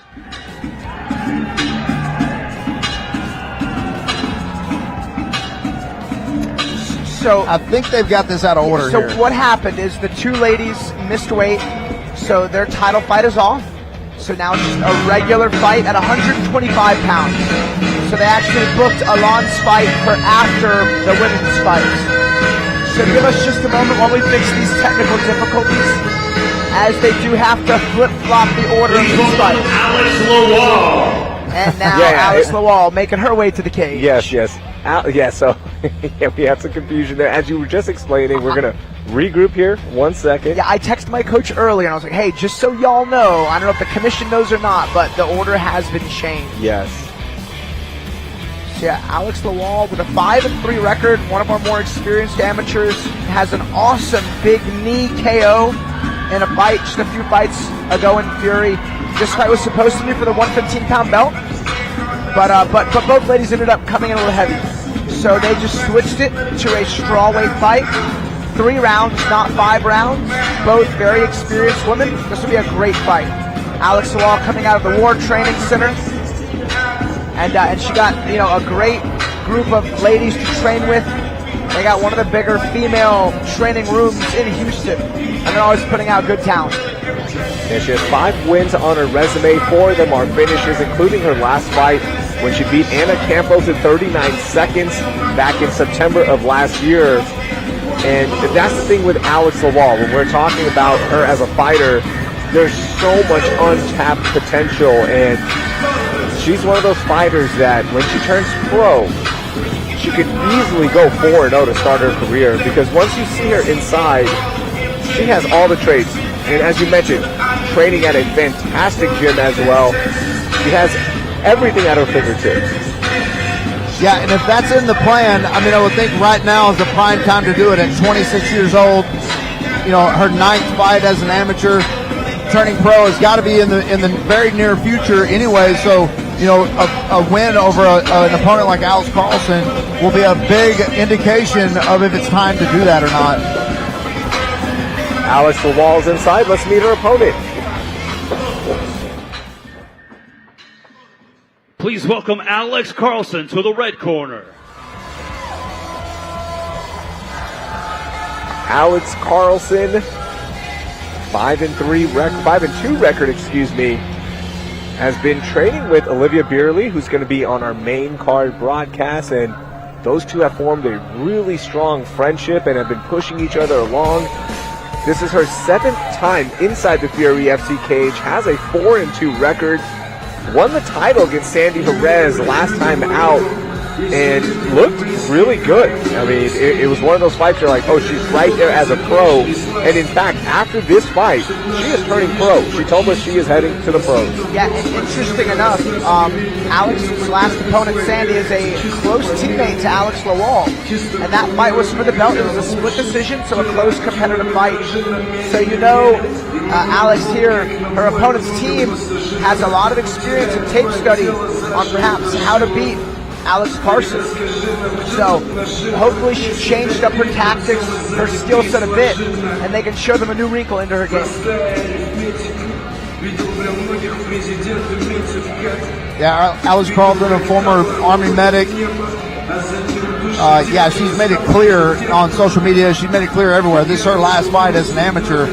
She was hoping to defend the belt, but sometimes the weight just doesn't come off, and so. Here she is. They're ready to fight, and I think this fight is, the experience is more than what the belt is going to give either one of them. Alex just won the belt to defend it. Okay, she's going to go pro. She's going to make a name there, and she'll start chasing that belt there also. Both fighters are inside. Getting a final checkup here. Let's get our introductions. The following contest, brought to you by OnlyFans, is scheduled for 3 rounds in the Fury Amateur Series Strawweight Division. Introducing to you first, fighting out of the blue corner. This mixed martial artist stands 5 feet 5 inches tall, and she weighed in at 117.6 pounds. Fighting out of Houston, Texas, her amateur record stands at 5 wins, 3 losses. This is Alex Lawal. And introducing her opponent across the cage, fighting out of the red corner. This freestyle fighter stands 5 feet 5 inches tall, and she weighed in officially at 119.2 pounds. Fighting out of San Antonio, Texas, by way of La Crosse, Wisconsin, she holds an amateur record of 5 wins, 2 losses. This is Alex Carlson. Your referee in charge of the action, Ruben Carreon. All right, Alex Lawal, blue gloves, white top.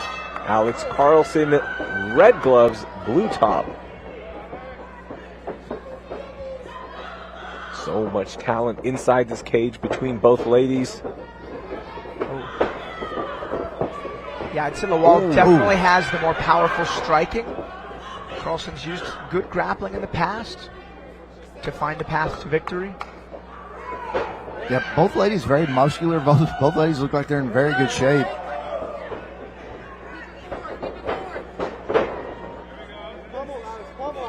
We've seen Lawal use really strong knees in the clinch. She's even won fights with that before. Alex Lawal before the fight telling us like one of her strongest traits is the ability to work hard. She learned it from her mom and her dad. They used to work multiple jobs to make sure that the kids had everything. 5 total kids in the house, and she picked up this work ethic. She's so proud of it.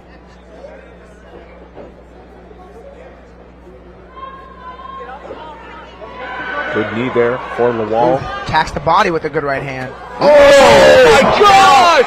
Alex Lawal! An overhand right. Man, she threw a straight right to the body. After some knees, got Carlson's guard down, and then threw the jab, and then showed the same trajectory, but then threw it over the top, and was able to hit a perfect overhand right for a one-shot KO.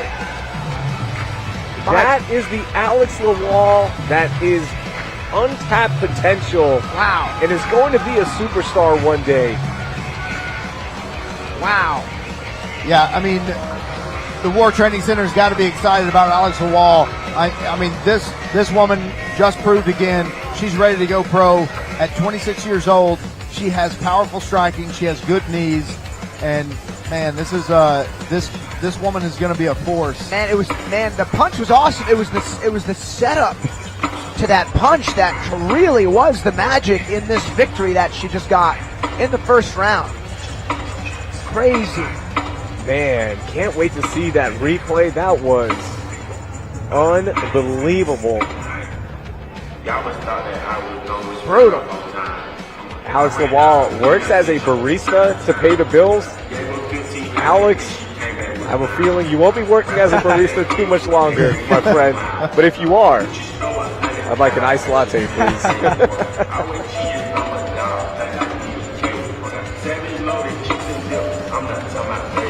Man, and what the lower weight classes in the female divisions, it's hard to find fighters in those divisions, and in my opinion, Alex Lawal is the prototypical female fighter in that division. She is big and strong, and man, and those kind of hands, it's pretty amazing. Let's make this official. Here's Wayne. It's 1 minute, 14 seconds into the very first round. Declaring your winner by knockout, Alex Lawal. Congratulations to Alex Lawal. What a moment. And just to add one more thing to that, we've heard the people at the UFC say, if you're a female fighter, a 4-0, 5-0 record is more than enough for us to come calling. Yeah, absolutely. Yeah, I mean, we've seen it, a number of times, and, we've seen basically women spend their entire career in the UFC and, 1 or 2 fights, dominant performances. They're called to the next show and then doing well there. So, all right, so we have 2 title fights now. So let's get to the first one and meet our next fighter. Please welcome to the blue corner, Stephen Ewald. Nope.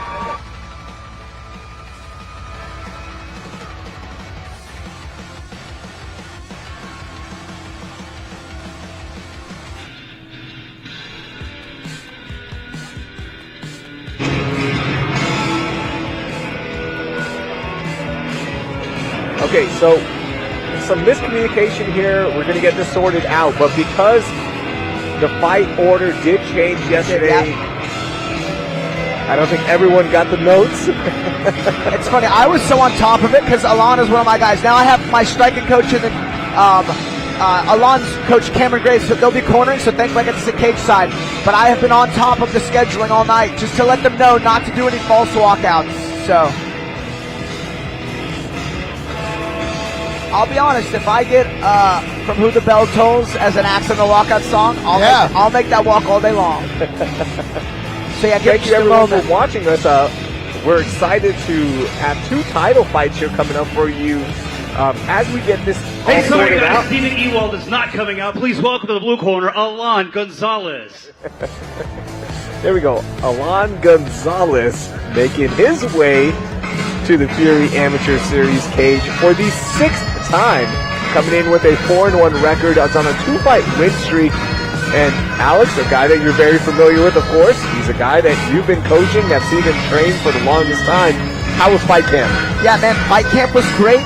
Alon's lone defeat came a decision loss, fighting for the 125 belt against a killer in J. Alderete. He went all 5 rounds with him. Alderete's moving up to 35.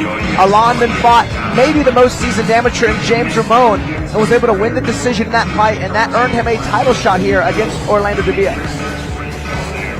Yeah, Alan Gonzalez, not only that, I mean, you said a mouthful, Alex. Keep in mind, this kid is 18 years old. And how long has he been with you? And I know he split time between you and Travis Cook, right? So Cameron Graves, the 145 Fury professional champ, is kind of our link. And Cameron came to me maybe 2 years ago, and he said, hey, I got this good young guy. Alon fought when he was 17 for his debut. Won that with a first-round armbar. He's got 3 submissions off of his back and close guard, a decision win over James Ramon. Man, he's solid. It's funny, he's got these submission wins, but he is a striker, and he'll be using his striking in this fight to try to capture this championship belt. But I'll tell you, man, he's a slickster on the ground, he's a slickster on the feet, he's a hard worker, and he's been just an absolute pleasure of a student to work with, man. I can't wait to watch him fight. And I don't know if I've ever been more jealous of a hairline. That's a great hair Alan Gonzalez has. Alan Gonzalez is inside. Let's meet his opponent. Please welcome to the red corner, Dragon Davila. San Antonio is his hometown. He is fighting in front of his hometown crowd. Dragon Davila, the 4-0 fighter, 22-year-old, 5th time inside the Fury FC cage. All but one win is a finish. And both fighters have so much potential. Dragon definitely does as well. Yeah, Dragon Davila 4-0. 3 of those 4 wins, Alex, by rear naked choke, and they're all in the 2nd and 3rd round. So likes to do a lot of feeling out in the 1st round, sees what he can get away with, loves to get it to the ground, loves to take the back, and loves to get that strangle on. Yeah, Davila has good technical striking. He's a strong athlete, but I'll tell you, he's got like tremendous fundamental wrestling and jiu-jitsu. Like classic double legs, strong guard passing, entries to the back. You know, he does the fundamentals very, very well, and I think that's what's allowed him to have so much success. And he definitely wins the award for the most vibrant tattoo in all of the Fury fighters. You took the words right out of my mouth. He's the first fighter in history I've seen that his tattoo matches his shorts and his poncho. That's pretty awesome. Looks fantastic. He is in the final checkup. It was so funny. I was telling some of my friends about my guy's fight, and I'm like, yeah, his opponent's name is Dragon. And they were like, oh man, is he Asian? And I'm like, no, he walks out with a poncho. He is classic Mexican. It was really cool, man. I was like talking about Dragon's fight name on the broadcast. I was making a joke every time Dragon fights, I go home and I complain to my parents for not naming me Dragon. Yeah. If you don't know, Alex had his first custom-made sport coat just about a month ago, and on the back of it is a dragon. Big dragon. He means what he says, ladies and gentlemen. Shout out to our official wardrobe providers, Waleed Pirzada, out in Sugar Land, Texas. The dragon, Alex is hoping to get a white one with the black dragon next. Oh, yeah. It's going to look good. We're going to start a trend of just taking the fighters' hats for Alex. We're going to get him a sombrero.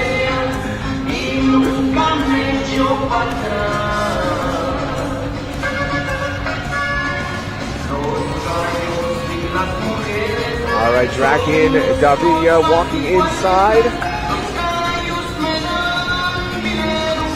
Let's get our introductions. The following contest, brought to you by TenunoLawFirm.com, is scheduled for 5 rounds. It is for the Fury Amateur Series Flyweight Championship. Introducing to you first, fighting out of the blue corner. This mixed martial artist stands 5 feet 7 inches tall, and he weighed in at a perfect 125 pounds. Fighting out of Valle de Santiago, Guanajuato, Mexico. He holds an amateur record of 4 wins, only 1 loss. Here is Alan Gonzalez. And introducing his opponent across the cage, fighting out of the red corner. This freestyle fighter stands 5 feet 4 inches tall, and he weighed in officially at 124.6 pounds. Fighting out of San Antonio, Texas, he holds a perfect amateur record of 4 wins, no losses. Here is El Gallo de Pelea, Dragon Davila. And now referee John Shorley with your final championship instructions. Okay, guys, give me a good, clean fight. Obey my commands and protect yourselves at all times. Touch gloves, good luck.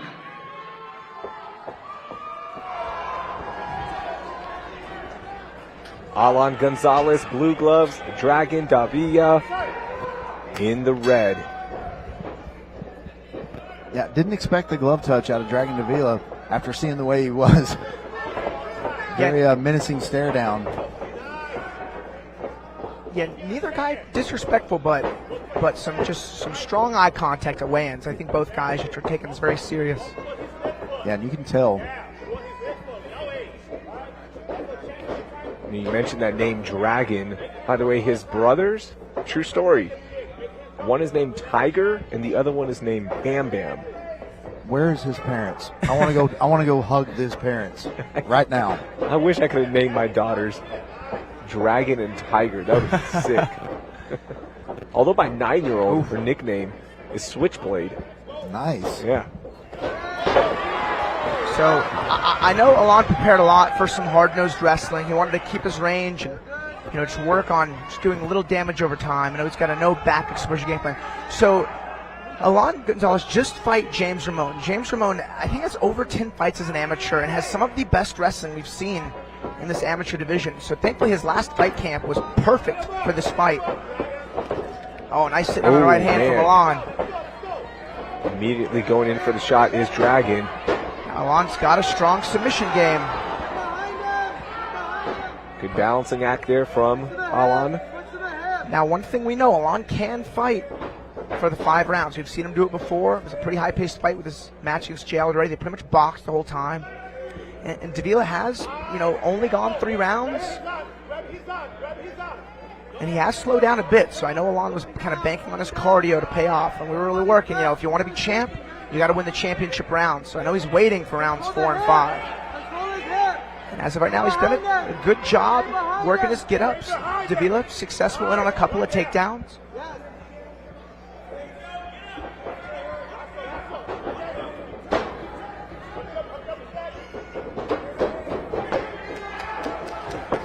Good diligence there. One thing we're not short of in our fight camp is a lot of good wrestlers, and I know we tried to torture Alan with wrestling defense. Good left hand. Yeah, that's a big left hand. There's another one. Yeah, we noticed. Oh man, good connect there. A little desperation wrestling there from Davila. Flying knee there from Alan Gonzalez. Huge shots. And this is what we've seen Alan do in the past. He gets taken down, but he finds triangles, he finds arm bars. But man, he did some real strong damage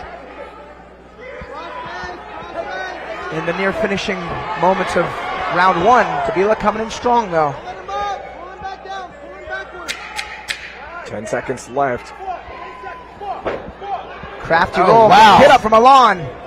What a way to finish this round off, because this was a close round. I think Alan wins the damage battle. Davila with some good entries. Man, what a great championship first round. Alan found a spark. We'll take a look at the highlights in a second, but if there's one thing that we learned from that round is Dragon does not like getting punched.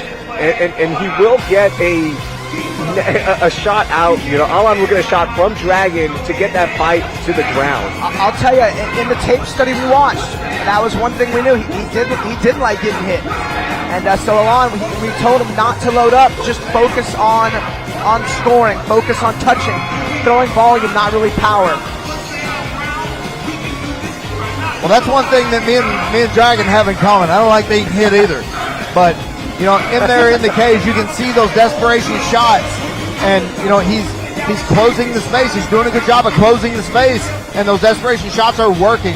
It'd be interesting to see what happens when they don't work, when they can't close the distance anymore. And as this goes on and as the fight wears on, you'll see him tire out just a little bit. I mean, you'll see both fighters tire out a little bit. It's just going to be a matter of who takes the wear and tear a little better. Yeah, I know a big part of this is just Alon not accepting the bottom position. Notice it's being patient, almost like a matador. I'll tell you what, I hope that Davila tattoo is getting some social media coverage because that match is almost identical to those shorts. Yeah, whoever Pretty his awesome, artist was needs a shout out. Yeah. Can't tell, does he have a tattoo sponsor on those shorts? Ooh, that's another good calf kick there from Alon. Kimura tattoo should hook him up for something. It's too colorful, hard to read.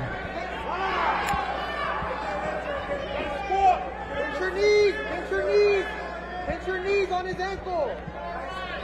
Davila, I think no secret, he was going to use, you know, he uses his wrestling very well in all of his fights. And it's very fundamentally clean. He's in on a high C now, head goes back to the inside, he's in on a classic single leg. He'll chain his attacks together pretty well. Yeah, he does a good job of putting of his head placement whenever he's trying these takedowns. Can't take a ton of damage from there. You know, his head's in good position when he does go down. He's not in a position to get guillotined. He just hasn't been able to keep the pressure forward so far. Alana's been able to stand right back up. Good punches there from Dragon. By the way, he is a coach at Ohana Academy. So he loves mixed martial arts. He's all in. Crafty, a little deep De La Riva leg inversion. He'll crab ride to the back. I'll tell you, Alon's got super crafty jiu-jitsu. He's got an exceptionally crafty guard. And he knew he'd have to use it in this fight as Davila scores another takedown.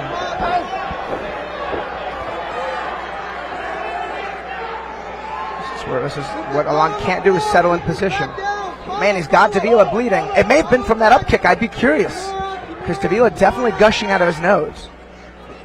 Yeah, definitely. You're right. He landed two up kicks, one with the toes and one with the heel. That one with the heel may have caused a lot of bleeding. Yeah, there's blood pouring out of there. I mean, his nose is busted up. Alon likes to have fun when he fights. We try to keep him focused, and I'm not even gonna look at him. Man, I'll tell you, his nose is bleeding bad. Yeah. I wonder if the referee could stop this and take this to the other side of the cage. Yeah, I was going to say the same thing. On a white shirt on. Yeah, Rahil's got a white shirt on. And if y'all don't know this, Rahil will pass out if blood gets on him. I am not a fan of that. says the best play-by-play commentator in the country. That's not named John Anik. 10 seconds left. Man, what an exchange here to end round two. Gonzalez is finding some huge shots. Man, he finished the first and second round the same. Kind of chasing Davila down and just landing some big shots there to finish that round. Yeah, I'd love to see maybe the replay on what opened up Davila's nose, because I don't think Alon was able to really punch him on the feet. But he did throw those two up kicks. And one of them gave him enough space to get back up. I'll bet you it was an up kick that busted his nose. Yeah, it looked like he landed two up kicks. One was with the toes a little bit more, and one was with the heel. And I think that's the one where Davila kind of turned his body and turned his face away from him. Gave Alon the space to be able to get back up. And then, man, once he got back up, pretty dominant once he got back on his feet. Alon has finished the last first and second round the same. Very strong. 15 seconds up, comes up, chasing Davila down, delivering some very strong shots.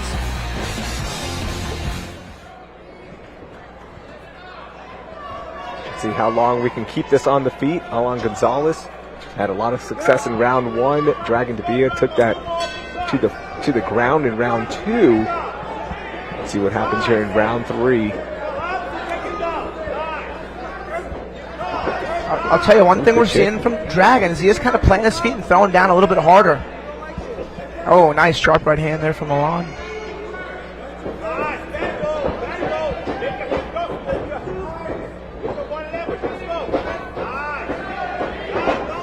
And Alon is so polished for an 18-year-old kid. Striking so good. Defense is really good. Ooh, Davila lands a couple shots there. A big right there.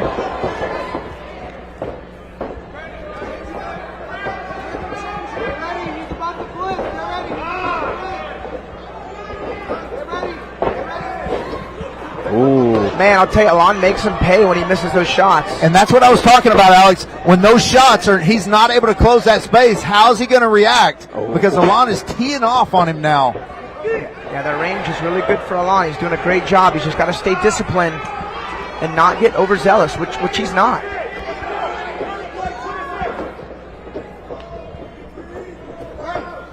Oh, man. That nose is really opened up. That nose is busted. When I tell my guys, when they have a tough opponent like Alon does in Davila, I say, don't go for the finish. In this case, you have 15 minutes to just do as much damage as you can. And damage he is doing is Alon Gonzalez. Man, and that's got to be disheartening for Davila to, try to make some space. Gonzalez still marching forward, firing shots into that nose.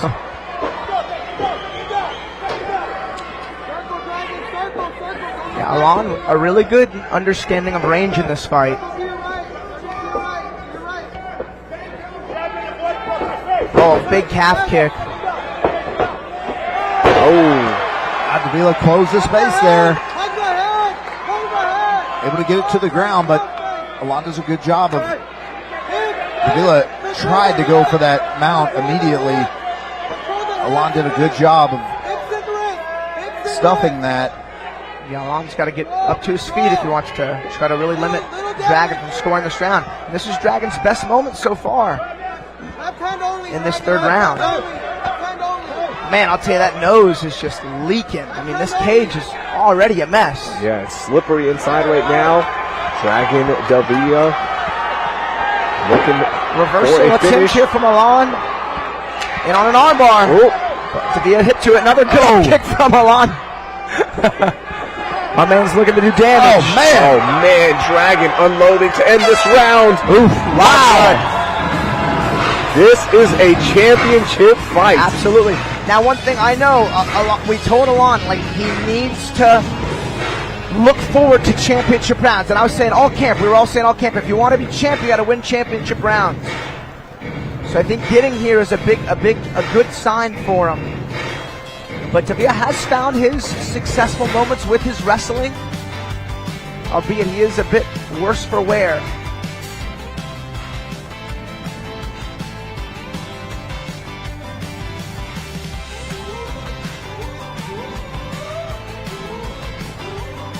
Sorry, ladies and gentlemen, Raheel working on the microphones here.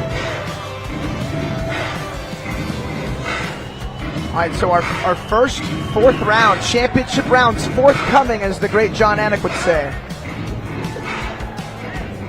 Round 4. I got to tell you, Alex, and even in the positions where Alon has been in a little bit of trouble, man, he never panicked. The maturity of this kid inside this cage is just, I mean, it's a little unsettling how calm and how good he is in there. Yeah, the young blood loves to fight for sure. And at the same time, for Dragon Davila, man, he has looked fantastic as well. A lot of adversity and has tried to implement his game plan. We saw it at the end of round 3, and now unloading is Dragon. I mean, there's no doubt why this is the championship fight. I mean, both 100%. These guys, I mean, Davila, looking really good in his wrestling. In his shining moments, looks really, really good. Alon looking for a triangle. Davila gets his head out though. Alon in on an omoplata. These can be challenging to finish in MMA. Dragon coming out on top in the scramble. It's a cool exchange.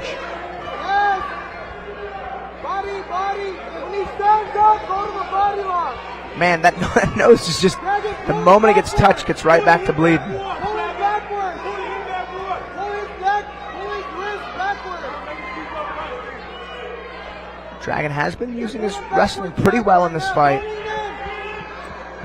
But man, we even saw this in rounds 1 and 2 where he was kind of able to get some control time, but Alon has found some moments to do some damage. We'll see if he can't find that again here in round 4. I mean, rounds 1 and 2 look like this for most of the fight. Looked like exactly like this. Alon got up with 15 or 20 seconds left and did the most damage in the round, and probably stole those rounds maybe with that last 15 or 20 seconds in rounds 1 and 2.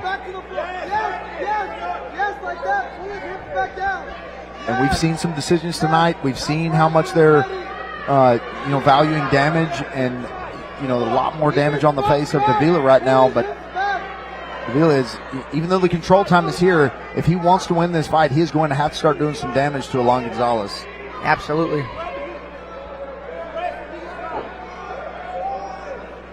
He's going to have to try to build his base up to his feet. Alon's doing a good job kind of pummeling his leg back to the inside. It's really that wrist ride of Davila, though, that's given Alon a lot of trouble. Alon's got the underhook. Oh, a nice high kick there from Alon as he's back on the offensive pursuit. Man, I would not be surprised if Davila's nose is broken, because they usually don't bleed that bad. Oh, nice little Lee uppercut to a straight right. Finally got Davila on the back foot. To Alon Gonzalez. Oh, jump knee. That was a big one. Yeah, that nose is leaking bad now. The end might be near. Oh, man, here comes Davila firing back. Never mind, 10 seconds left. Now Dragon with some huge punches. Alon egging him. Oh, to a right hand. That was awesome. Wow. He was baiting him to throw, and he knew he was going to slip and rip it. Man, the face of Davila is bleeding as we come in round 5. Man, what a championship fight. This is an example of, and keep in mind, these two guys are amateurs. 18, 22 years old, highly, highly skilled. These two guys will be fighting for that. One of these guys or both of these guys, they may fight each other again at some point, and it may be for a title again here at Fury as a pro, because both these guys are very good. I see a very bright future for both these young guys, 22 and 18. I mean, if I could watch fights like this all day. All day, me too. Alon urging the crowd to get up on their feet. He is in enemy territory. Dragon, a San Antonio kid. 5th and final round. How do we have this fight scored so far? Man, it's got to be 4-0 if one of them was close, 3-1 maybe, but man, I think Alon Gonzalez has just dominated this fight so far, and as far as damage goes. Yeah. There has been some moments where Davila has dominated the ground game, but not really done a lot of damage down there. He's dominated the control time, I would say. But, I mean, as far as damage goes, I mean, it's obvious. And he's not really been able to threaten any submissions either, has Dragon Davila.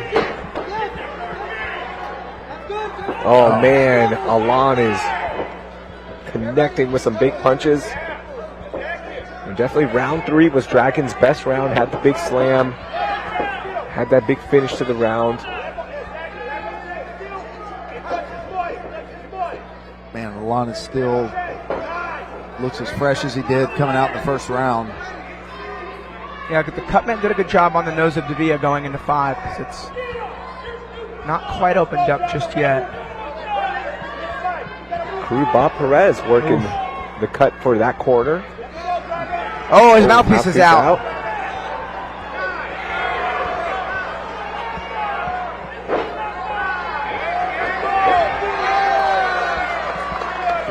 I mean, a takedown is good, but it's only good if you can threaten submissions or do some damage, and Davila needs to find some moment to do some damage. No gloves, no nothing. Yeah, the referee was very hesitant to pick that up without gloves on. That's right. I would too.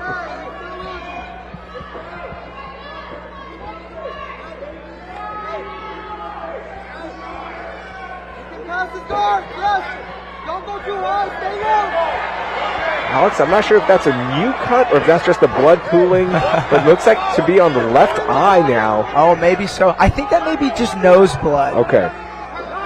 It looks to be a little bit thicker.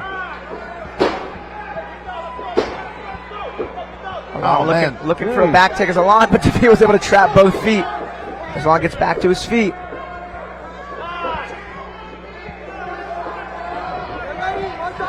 About 30 seconds left in this fight. Man, big right hand from Alon Gonzalez. Gives him a bounce to a slip to a right hand. Alon Gonzalez is feeling it. Man, he is unloading. He is yelling at Dragon. He is just playing head games right now. Man, this kid has to be on the main card. Alex, he's ready to go pro. We'll see. I know for a fact our coach is pissed right now at Alon for not getting the finish and screaming at him. Man, what a fight for Alon Gonzalez. Wow, that was a good scrap. Woo!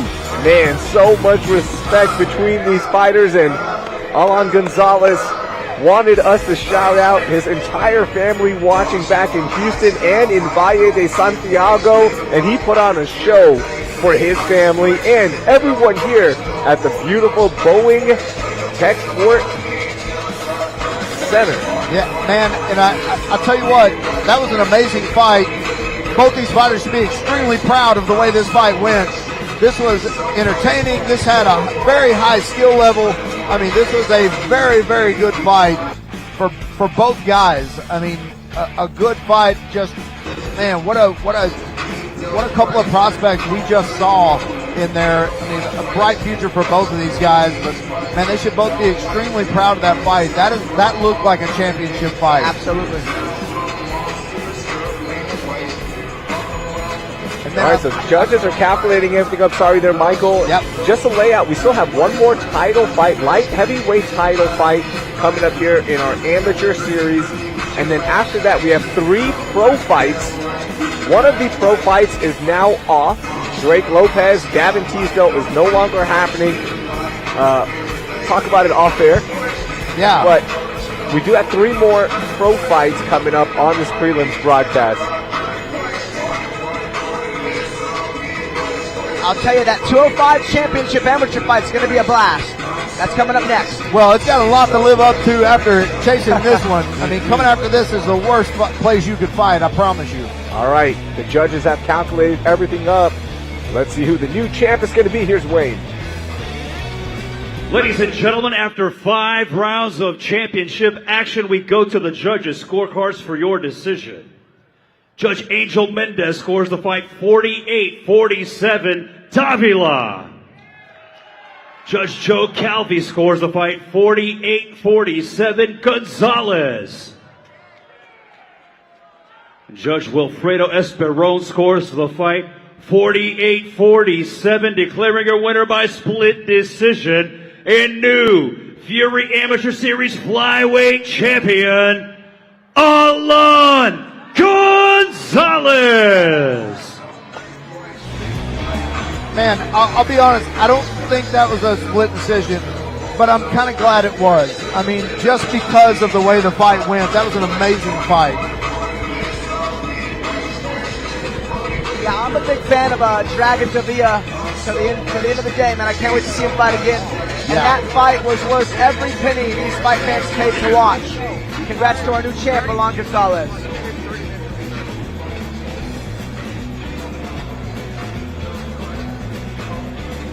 Man, what a moment there. Welcome Stephen Ewald to the blue corner.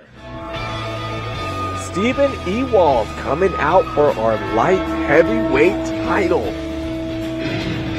3rd time inside the Fury Amateur Series cage, coming in with that perfect record of 2-0. Both his wins are finishes in round 1. His first fight as an amateur was in November. Then he fought in February, just 2 weeks ago, and is now fighting for the light heavyweight title. Yeah, the fact that he only has 2 fights and that he's already fighting for the title says something about what they think about this guy. Stephen Ewald at 24 years old, 6'3", 205 pounds. Both wins are round 1 knockouts, and he's another guy. He's the second guy on this card. This dude just fought 3 weeks ago, Raheel. It's so interesting, like 3 weeks. Right? You're like, okay, it's my second fight. And within that 3 week span, they're like, you want to fight for a title? Let's do it. Yeah, he's game. I'll tell you, man, I trained with him one time. The ACS guys come cross here when they can. They're a pretty far drive, about an hour from my gym. And I did a no-gi round with Ewald. And I'll tell you, I got so tired. I had to try to stop submitting him. I just had to sit there and play the position game because this man has a motor. I said it in the last fight. I'll say it in this fight. Round one's always going to be competitive, especially at this weight. I'll tell you, if it goes past round 1 to round 2 to round 3, I think the longer the fight goes, the more advantageous Ewald's cardio style is really going to play. And he's had an ACS. You see Nico Echeverry right behind him. I mean, he's known for an excessive gas tank, and Ewald is about it. They call him the Terminator for a reason. I think that's a beautifully earned nickname. Steven Ewald heading inside the cage. He is inside. Let's meet his opponent. Please welcome to the red corner, Miguel Ochoa. Miguel Ochoa is a stone-cold killer. His face will never change. This is his third time inside the Fury Amateur Series cage. He loves going the distance. He is comfortable going to the end of that fight and looks fresh. You know, both guys, as you mentioned, Steven Ewald has a tank on him. You've trained with him, as you mentioned. Miguel Ochoa has gone the distance in every fight, has gotten wins, and has broken every opponent. Yeah, I remember Ochoa. He's sharp, and he was actually supposed to fight for the 185 belt. His opponent had fallen off pretty short notice, and they couldn't really find a replacement. So they had the idea of making it for the 205 belt, knowing Ewald was coming off of a pretty fresh win. And so Ochoa, the gamer he is, goes up a weight class, fights for the belt. I mean, this is going to be a really fun fight. I think this one's really going to be a battle of attrition. Yeah, and Ochoa, 3-0. All of his wins, all the 3 of those fights have gone to decision. And so he's got 9 rounds under his belt. And so, to come in here, the downside of Ochoa's 3-0 record, the only downside I can see is that every one of those fights where he gets a debut fighter. So this is definitely, experience-wise, going to be the most experienced fighter and the toughest competition today. Miguel Ochoa is inside. Let's get our championship introductions. The following contest, brought to you by the Cock of the Walk, Warbringer Whiskey, is scheduled for 5 rounds and is for the Fury Amateur Series Light Heavyweight Championship. Introducing your first competitor, fighting out of the blue corner. This mixed martial artist stands 6 feet 3 inches tall, and he weighed in officially at 204.4 pounds. Fighting out of Lamar, Texas, he holds an amateur record of 2 wins, no losses. Here is Steven, the Terminator, Ewald.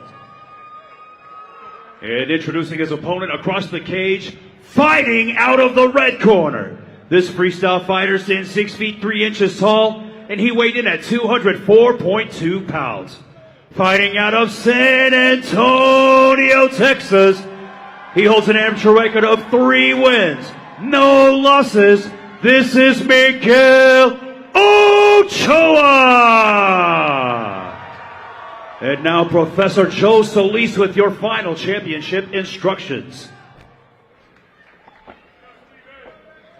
All right, guys, we've gone over the rules in the back. I need you to follow my commands at all times. Protect yourselves at all times. Touch gloves if you wish to do so. Let's do this. All right, let's decide a new light heavyweight amateur champion here at Fury Amateur Series. 5 rounds to decide it. Big kick from Ochoa to open things up. Another kick there. Oh, 3 in a row. 4 in a row.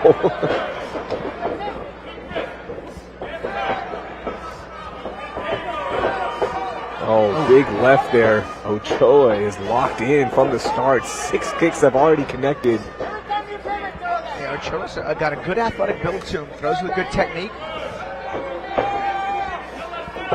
Nice right hand return there from Ewald. Ewald marching forward. Closes the distance.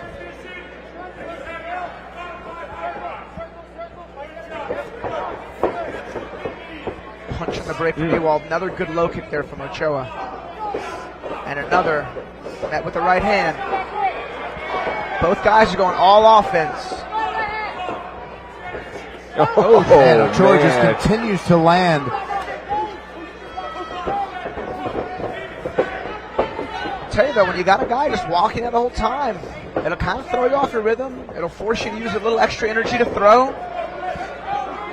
Yeah, especially whenever you connect really, really hard and it doesn't seem to phase him at all. Doesn't seem to bug him at all, yeah. He's like a zombie. He just keeps moving forward. Look at this. This is amazing.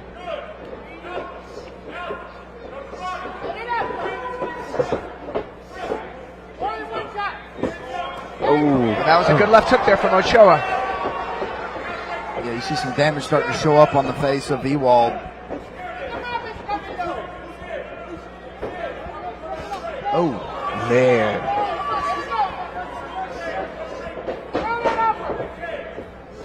Oh, Miguel Ochoa is unloading right now, but Ewald is just moving forward. You tie up for a second. I don't think we're going to be here too long. Big knee. Ochoa, I'd say keep the low kicks up, but mostly rely on the boxing. He's hitting some, kind of a botched trip there from Ochoa, as he does a good job using the underhook to sneak out the back door. A responsible whizzer and turn there from Ewald. Nice jab again from Ochoa. Oh, big overhand right, just grazing Ewald from Ochoa. Big kick now. It's a good body kick from Ochoa. Man, Ewald, though, is keeping the pressure on. 30 seconds left. Sits down, a big combo. Man, another good right hand there from Ewald. Oh. Man, I'll tell you, again, the kicks from Ochoa they're awesome. He's landing them, throwing them well. I know, though, kicks take more energy than really anything else. And he's going to need that energy later in this fight. Man, what an interesting first round. I'll tell you, Ewald did better with his striking offense than I anticipated. And Ochoa did very well with his striking offense. I think Ochoa probably landed like the cleaner shots. But I think Ewald threw more. He had the pressure. I mean, this fight is kind of living up to the expectations that I personally had. But man, it's a fun one. These guys are fighting at a flyweight pace. Yeah, but at 205. Pressure is an understatement there from Ewald. I mean, constantly moving forward, and you can just see it on the face of Ochoa. He was landing those big shots, and man, it just wasn't affecting the pace at all of Ewald. Man, Stephen Ewald looks like he's wanting to eat his brains. It's like he was programmed to target. Yeah. He won't stop until it's exterminated. That's right. I mean, he looked like that in his last fight as well, his first fight. I mean, he just kept moving forward. It eventually just wore out his opponent, as you mentioned. Yeah, he was in deep trouble in round one, was Ewald. But again, his opponent really bit hard trying to finish. Oh, man, a gift for Ewald as he literally jumps on top of this opportunity. He's going to be a little choosier with the strikes. And again, Ochoa's kicks have been good, but I think they're getting him in a little more trouble than he needs to be. They're making him take more risks, I should say, than he needs to be, because his boxing really has been sharp and his low kicks have been great. But notice he was trying to force a high kick on the taller Ewald, and it caused him to slip. And now he's got a big cardio machine riding out in top half guard. I mean, if anything's going to drain the gas tank, it's being ridden out like this. Yeah, when you have someone grappling that continues to progress, that will not stop for any reason, I mean, it's the most difficult, most frustrating thing you can deal with as a grappler. Well, besides a submission attempt. Which we have an anaconda locked up. This is a strong anaconda. And I'll tell you, can he squeeze for a championship? The grapplers at ACS are as high level as they come. That arm seems to be a little high, Alex. It sure was. Oh, man, but he's in on the back. Can he get that left hook in? Oh, man. Can Ewald get that left hook in position? He's got it.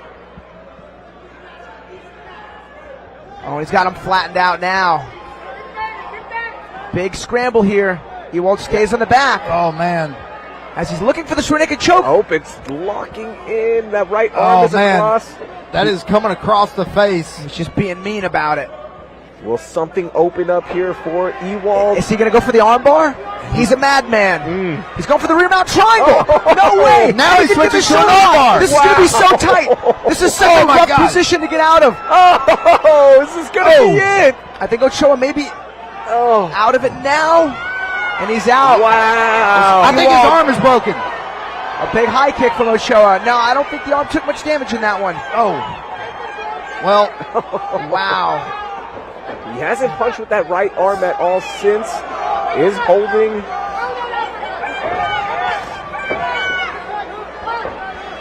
and he's got to wonder what is going to stop this guy for 10 seconds just so he can take a breath. I think the bell.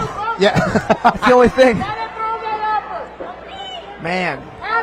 Yeah, I don't know where our clock went, but I don't know how much time's left here, but the gas tank is running low here on Ochoa's side. 13 seconds left. Front head snap attempt there from Ewald. Man, how did Ochoa survive that? Yeah, that was wild. Man, what a second round. Man, I thought, Alex, that his arm broke right below his elbow because whenever he came up, when he pulled it out, man, it just looked so flimsy. Maybe it was just the way his arm was moving, but wow. What a crazy, beautiful transitions there from Stephen Ewald. Yeah, that was awesome. I mean, takedown, back take, rear naked choke to an armbar to a rear mount triangle. I mean, that second round was a round of highlights.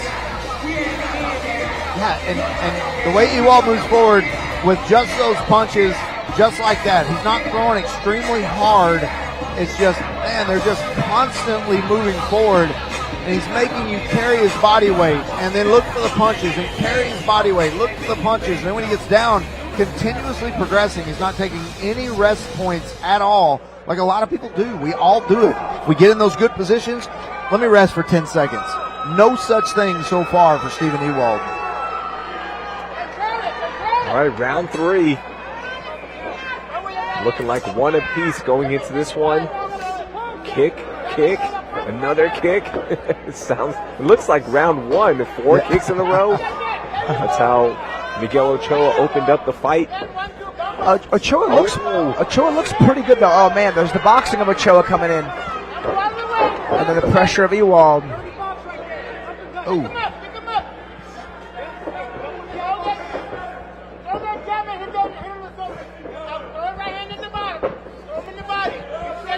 Yeah, Ochoa is landing pretty well. Yeah, he has been the whole fight.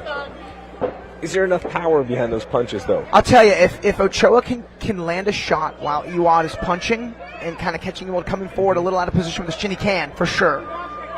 Yeah, because that's one thing I've noticed about Ewald is he fights with his mouth open the whole time. Yeah. Man, that leg is starting to bruise up. The left leg of Ewald. And now Ewald just throwing. Technique be damned. That was a good check there from Ewald. He needs to start checking those kicks too. And this is how I used to play Mike Tyson's punch out. Yeah. Just right, left, right, left, right, left. Right. Spamming the buttons. Right. What's funny is in the new UFC games, you can't do that. You have like an energy meter in or out, and you just won't throw anymore. Oh man, and Ewald finishes this double leg.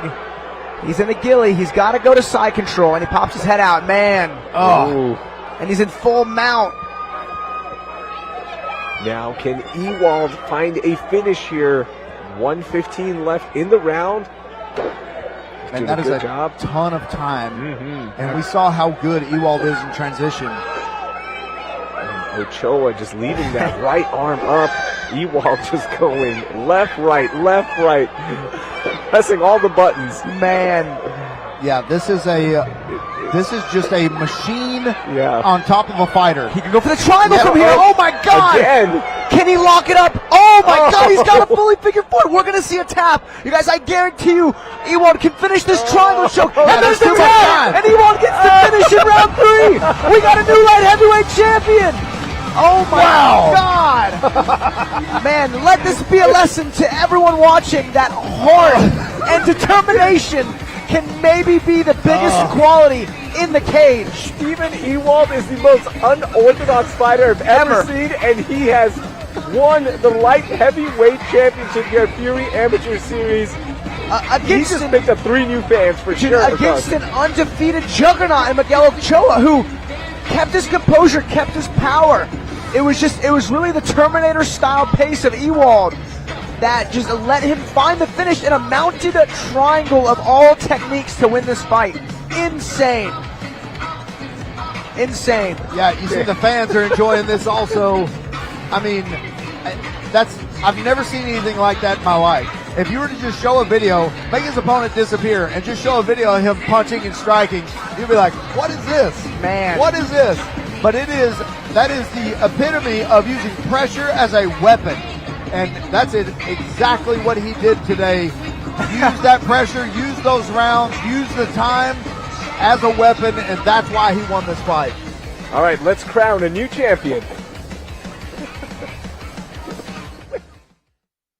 The end comes 2 minutes, 20 seconds into round number 3.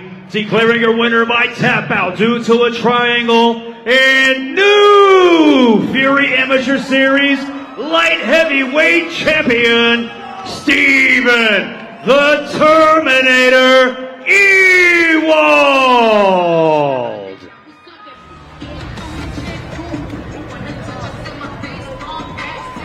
Congratulations to Steven Ewald on winning the light heavyweight championship as an amateur. And with that, we will be heading to the professionals. Our pro undercard will start up here just shortly. 3 fights here on the pro undercard. So let's get it going and meet our next fighter. Please welcome to the blue corner, Mo Oropeza. Mo Oropeza, 3rd time inside the Fury FC cage. Coming from Santa Ana, California. Training in Austin. Bow down, Mo Oropeza. On the hunt for his first win, Michael. Yeah, I mean, you know, this guy was 6-2 as an amateur. So, you know, coming in here 8 fights as an amateur, that's quite a few fights. Had a very good winning record, and then, you know, lost a split decision to CJ Jimenez, lost a decision to Marcel Mickens, and, you know, just has kind of had a bad luck, but he is better than his record shows, Alex. Yeah, and he's got a lot of experience with some really, really high-level guys. And that'll show in his skill set for sure, too.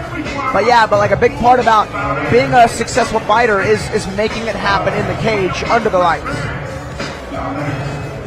Yeah, I know we've all seen that gym warrior where in the gym they look like the biggest superstar in the world, and then you get them in the cage and they just can't put it together. And some of that is what we talked about earlier. They just can't be mean.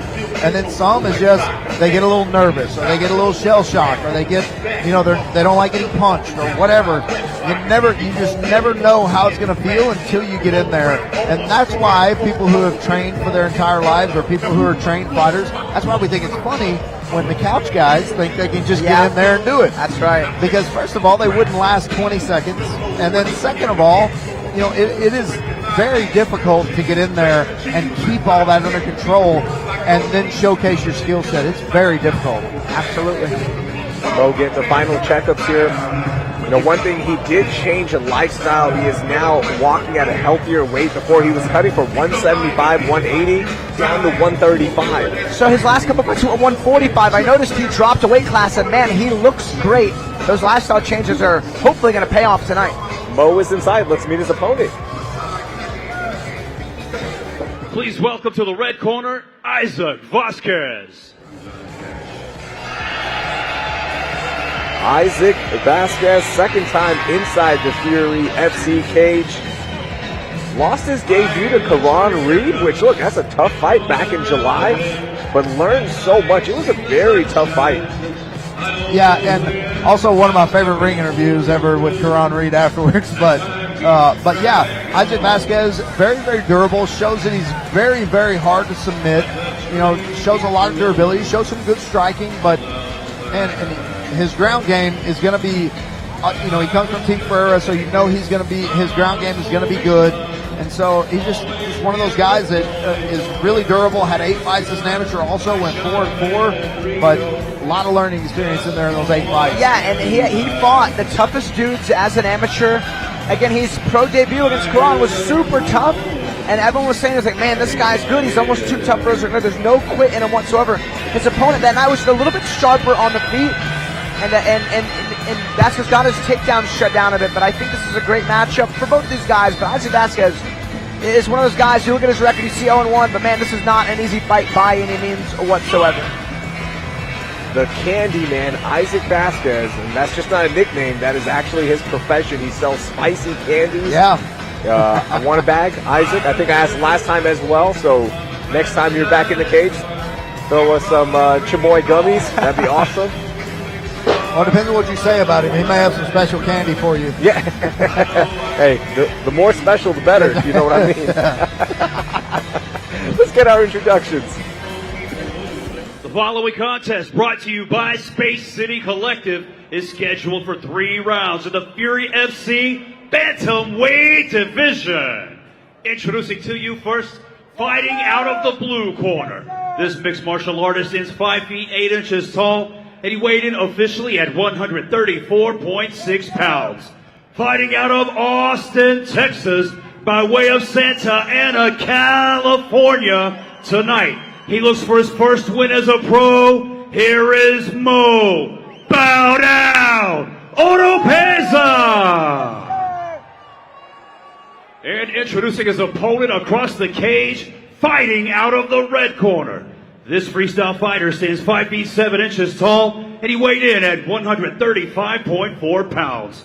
Fighting out of Edinburgh, Texas, tonight, he too looks for his first win as a pro. Here is Isaac Candyman Vasquez. Your referee in charge of the action, Joel Ojeda. All right, Joel Ojeda inside. First pro fight of our prelims broadcast. Yeah, now... Mo Oropeza blue gloves, red for Vasquez. Yeah, the rules differences, there's a few good ones. They are allowed to elbow, they can do reinforced knees to the head, and all leg locks are legal. But I mean, that's pretty much the only difference. There's 3 main rules. Oh. Nice big double leg there for Vasquez. Yeah, Oropeza has to be careful. Dropped his arm down to try to catch himself. Oh, yeah. And we have seen some devastating injuries from that. Nice, good. Got him out, Isaac. Got him out. Got him out. Yeah, Vasquez, he's known for great cardio, and he's just iron tough. There you go. Put him flat. Relax, relax, relax, relax. Oh, that was a big, nice shot. Looking for a Darce choke. Is Vasquez. He's almost got it. Can kind of turn into a north-south choke here. You don't really see those pillow chokes, north-south choke, Munson choke, all the same choke, different names. You don't really see those as much anymore. I don't know if people are just more aware. See another Darce attempt, I'm sure here. If he can punch that left arm through. Uses this as an underhook instead to maintain that body control. In on a leg drag is Isaac Vasquez. Notice how Vasquez's right leg is splitting the hips of Mo on bottom. You can get out of it, but you got to go belly down. And if you go belly down, you give up your back, which is exactly what he did. You just can't, it's tough, but you can't settle here. We'll see if Vasquez maybe tries to get the hooks in to fully secure back control. Nope, goes back to a front headlock. And he's in on maybe a Darce again. I mean, he's looking for this front choke arsenal, but no, goes back to the back. That's so funny. He actually went from a potential back take to a front headlock and then used the front headlock positioning to expose the back yet again. It's pretty fundamental, strong positional grappling here from Isaac Vasquez. Non-stop work. Ooh, big elbows there, followed up by some punches.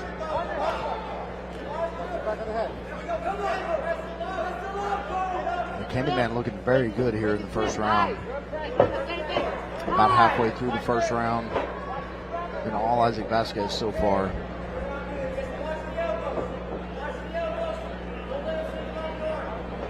What does Mo need to do to start loosening this up and getting out of this? I mean, he's fighting off a Kimura trap style armbar right now. He's got to keep that right elbow in a good spot.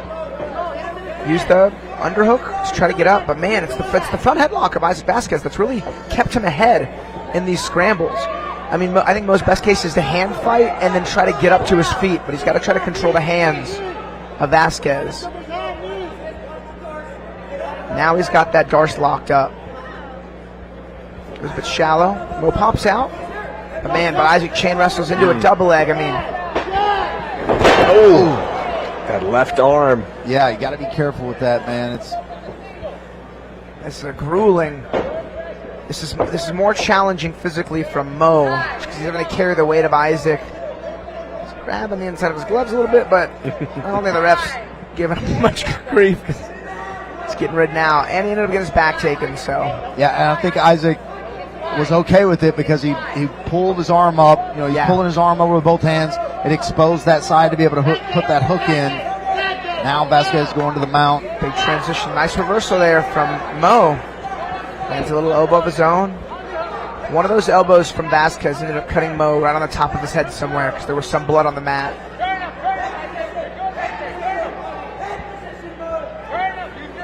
Man, this is a grueling pace. This is one of those fights where after round one, you go to your corner and your forearms and biceps and shoulders are just shot. It's like right there, I mean, a head and arm throw. You can't, those are such high risk. And it's not even high reward. The reward's the same as a double leg or a trip. It's just high risk. Sometimes, like, some high level wrestlers can get away with that for sure. Good sambo guys, but if you're just like an all-around MMA guy, jiu-jitsu practitioner, any head and arm style throw is just so potentially risky.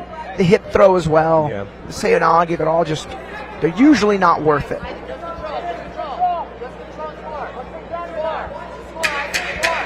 Ten seconds left in round one.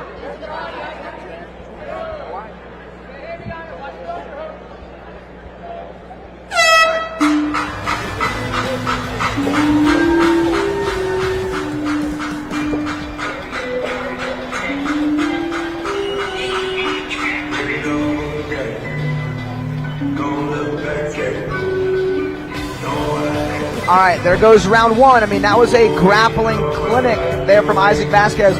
Mo, again, was very defensively responsible. He was hand fighting. He hit a reversal, but he's just been a step behind in the grappling department. That's a pretty clear 10-9 Isaac Vasquez round. Yeah, I mean, honestly, Oropeza is lucky to still be here in this second round. Yeah. He's going to take the advice of his coaches here, you know, and Adrian Yanez is going to make sure that he's ready for the second round. That's actually Robert. Oh, Robert, yeah. God, what am I thinking of? I've lost my mind the last three shows. From behind. I've been losing my mind. From behind, they look kind of similar. At least we didn't confuse him with but an Olympic boxer. Yeah. No, I'm just kidding. I'm just kidding. Real. Yeah, at least I'm looking at somebody. Miles worse. I had the biggest flub of the 3 years we've been doing the shows. Man, I said 25 rounds earlier. Like, I don't know what's wrong with me. Brother, it's no big deal. You'll never confuse a 23-year-old for being a 2012 Olympic alternate. Yeah, I mean, he was amazing at 11 years old. I once said a guy's blood was coming out of his nose, or I forget, but mixed up the nose and the blood. Yeah. So, hey, man, it happens. That's what we're here to have each other's backs. Oh, man, Vasquez with a big body kick and a big punch. Again, another strong entry to that fully exposed rear body lock from Vasquez.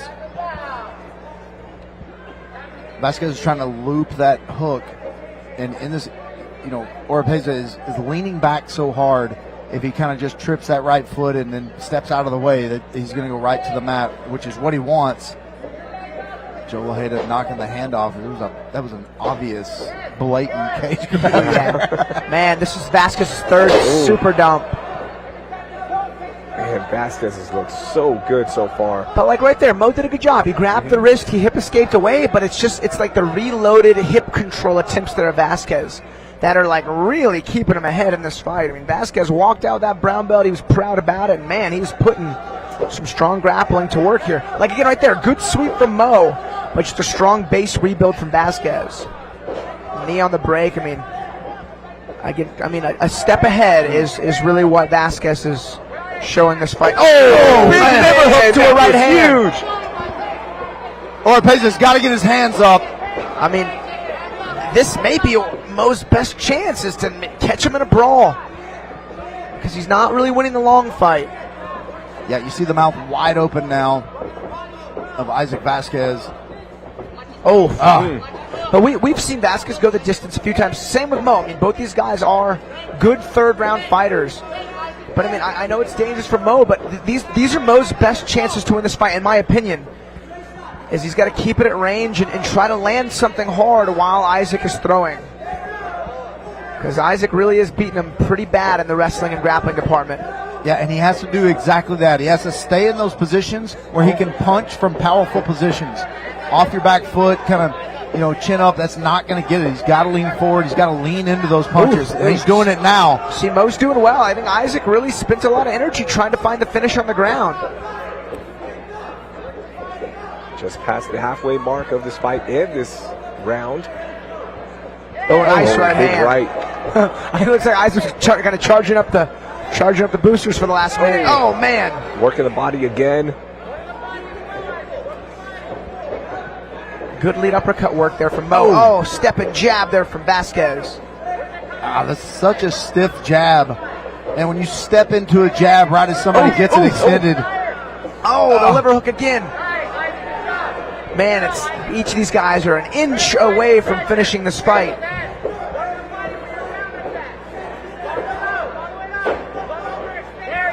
Oh man. Isaac is reading it perfectly right now. Notice the difference. Isaac is having most success with the straight shots, whereas Mo's throwing mostly hooks and uppercuts. Nice liver hook again. Looks like the conditioning of Mo's pretty strong, though. Oh, man, but you can only take so much damage to that liver.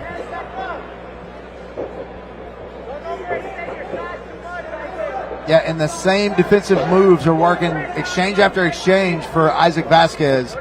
Mo needs to change it up just a little bit. Man, this is an excellent fight, though. Yeah. Oh, man. Oh, man. This is one of those fights. If you zig when you should have zagged, it's going to be game over. Under 1 minute left in round 2.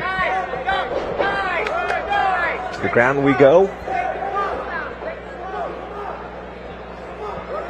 Man, Vasquez turning it on here, attacking that back, and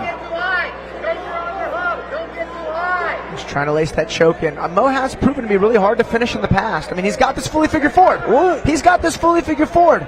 Is this going to be enough? It's under the chin, but the angle is just a little skewed. It could be enough, though. There's 20 seconds. That's enough time. He's going palm to palm. No, Mo's pulling ahead. He seems to be in it to escape the submission. I mean, it's certainly choking him, but I don't think it'll choke him to sleep. Yeah, he's using his body. He's got one arm under the neck, and he was using his body to crunch him over. Wow. Props to Mo for surviving this choke. Man. Oh, wow. These guys must have watched some of the prelims. They're like, all right, if we got a top fight of the night, we gotta do it big. This has been a great fight. That second round was about as good as it gets. Yeah, and I don't know if these guys watched the Dallas show, but there was a $500 knockout bonus there for knockout of the night and the best knockout. And I mean, they were giving away money all kinds of ways. So I wonder if they're just looking at that and saying, hey, Eric, where's my $500? Because every fight is delivered tonight. This has been unbelievable, especially the last 3. Those 2 amateur title fights and now this pro fight, unbelievable.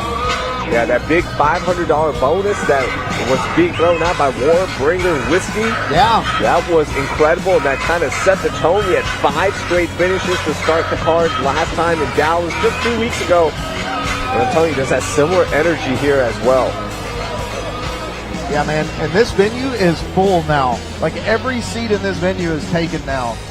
And this just shows you kind of what Fury Fighting Championship is. To sell out a venue like this, to have this many people in here to watch a fight, San Antonio, Texas. I mean, Texas is a fight-strong state. Here we go. Speaking of that. These guys got right back to it. Oh, big right hand.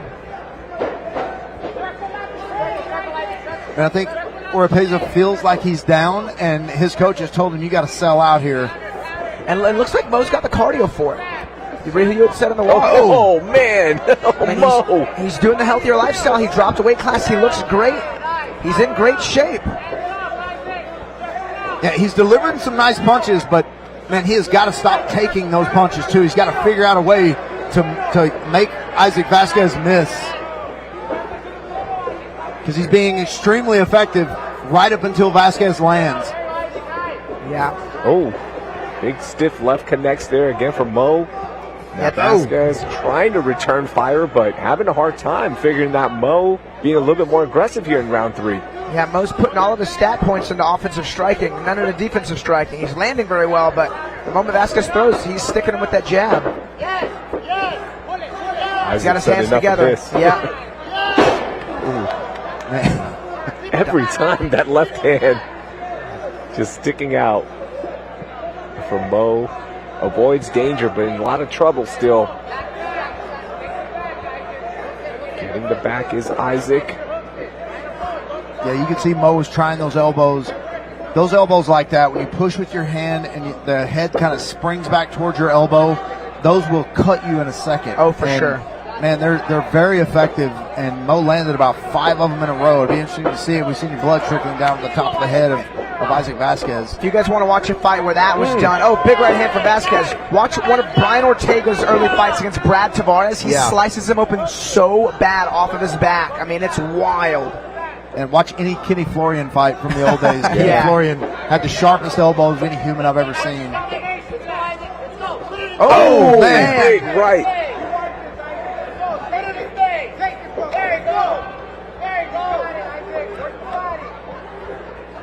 Man, Oropeza just almost fell over just walking backwards.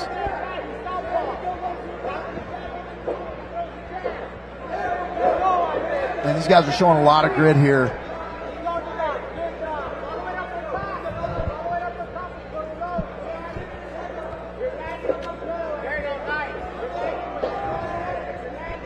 .222 left. Oh, big right hand. Just misses from Vasquez. A nice 1-2 there from Mo. Oh. Good right hand there from Mo. Yeah, lands right on the chin of Vasquez. Oh, Vasquez returns a right hand of his own. Another overhand right. Vasquez is connecting, but a lot more labored on those punches. Not as much power behind him as obviously would be in rounds 1 and 2, but... Oh, nice knee from the clinch. Good jab from Vasquez. I mean, this guy's really going tit for tat. Yeah, this has those vibes of them pointing to the center of the cage here in the last 10 or 15 seconds and just throwing down. And they've actually been doing this the entire third round. So they don't even have to point. They're just already doing it. Here comes Isaac.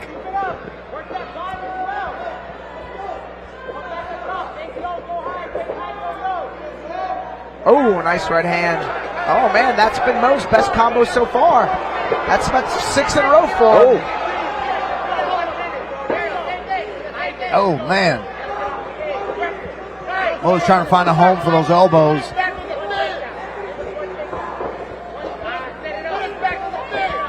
Under 1 minute.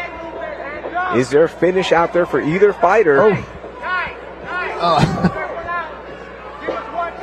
Man, what is the significant strike count here in the third round for each of these guys?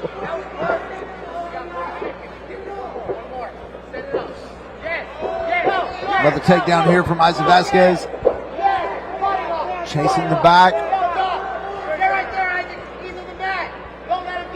And 30 seconds left. It's been a grind of a fight, man.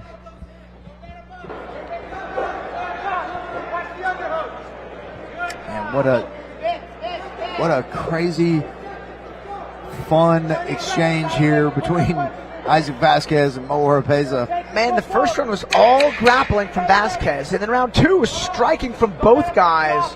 Oh, healthy mix in round 3. What a scrap. Man, that was a great one to get us going on the pro side of the prelims broadcast.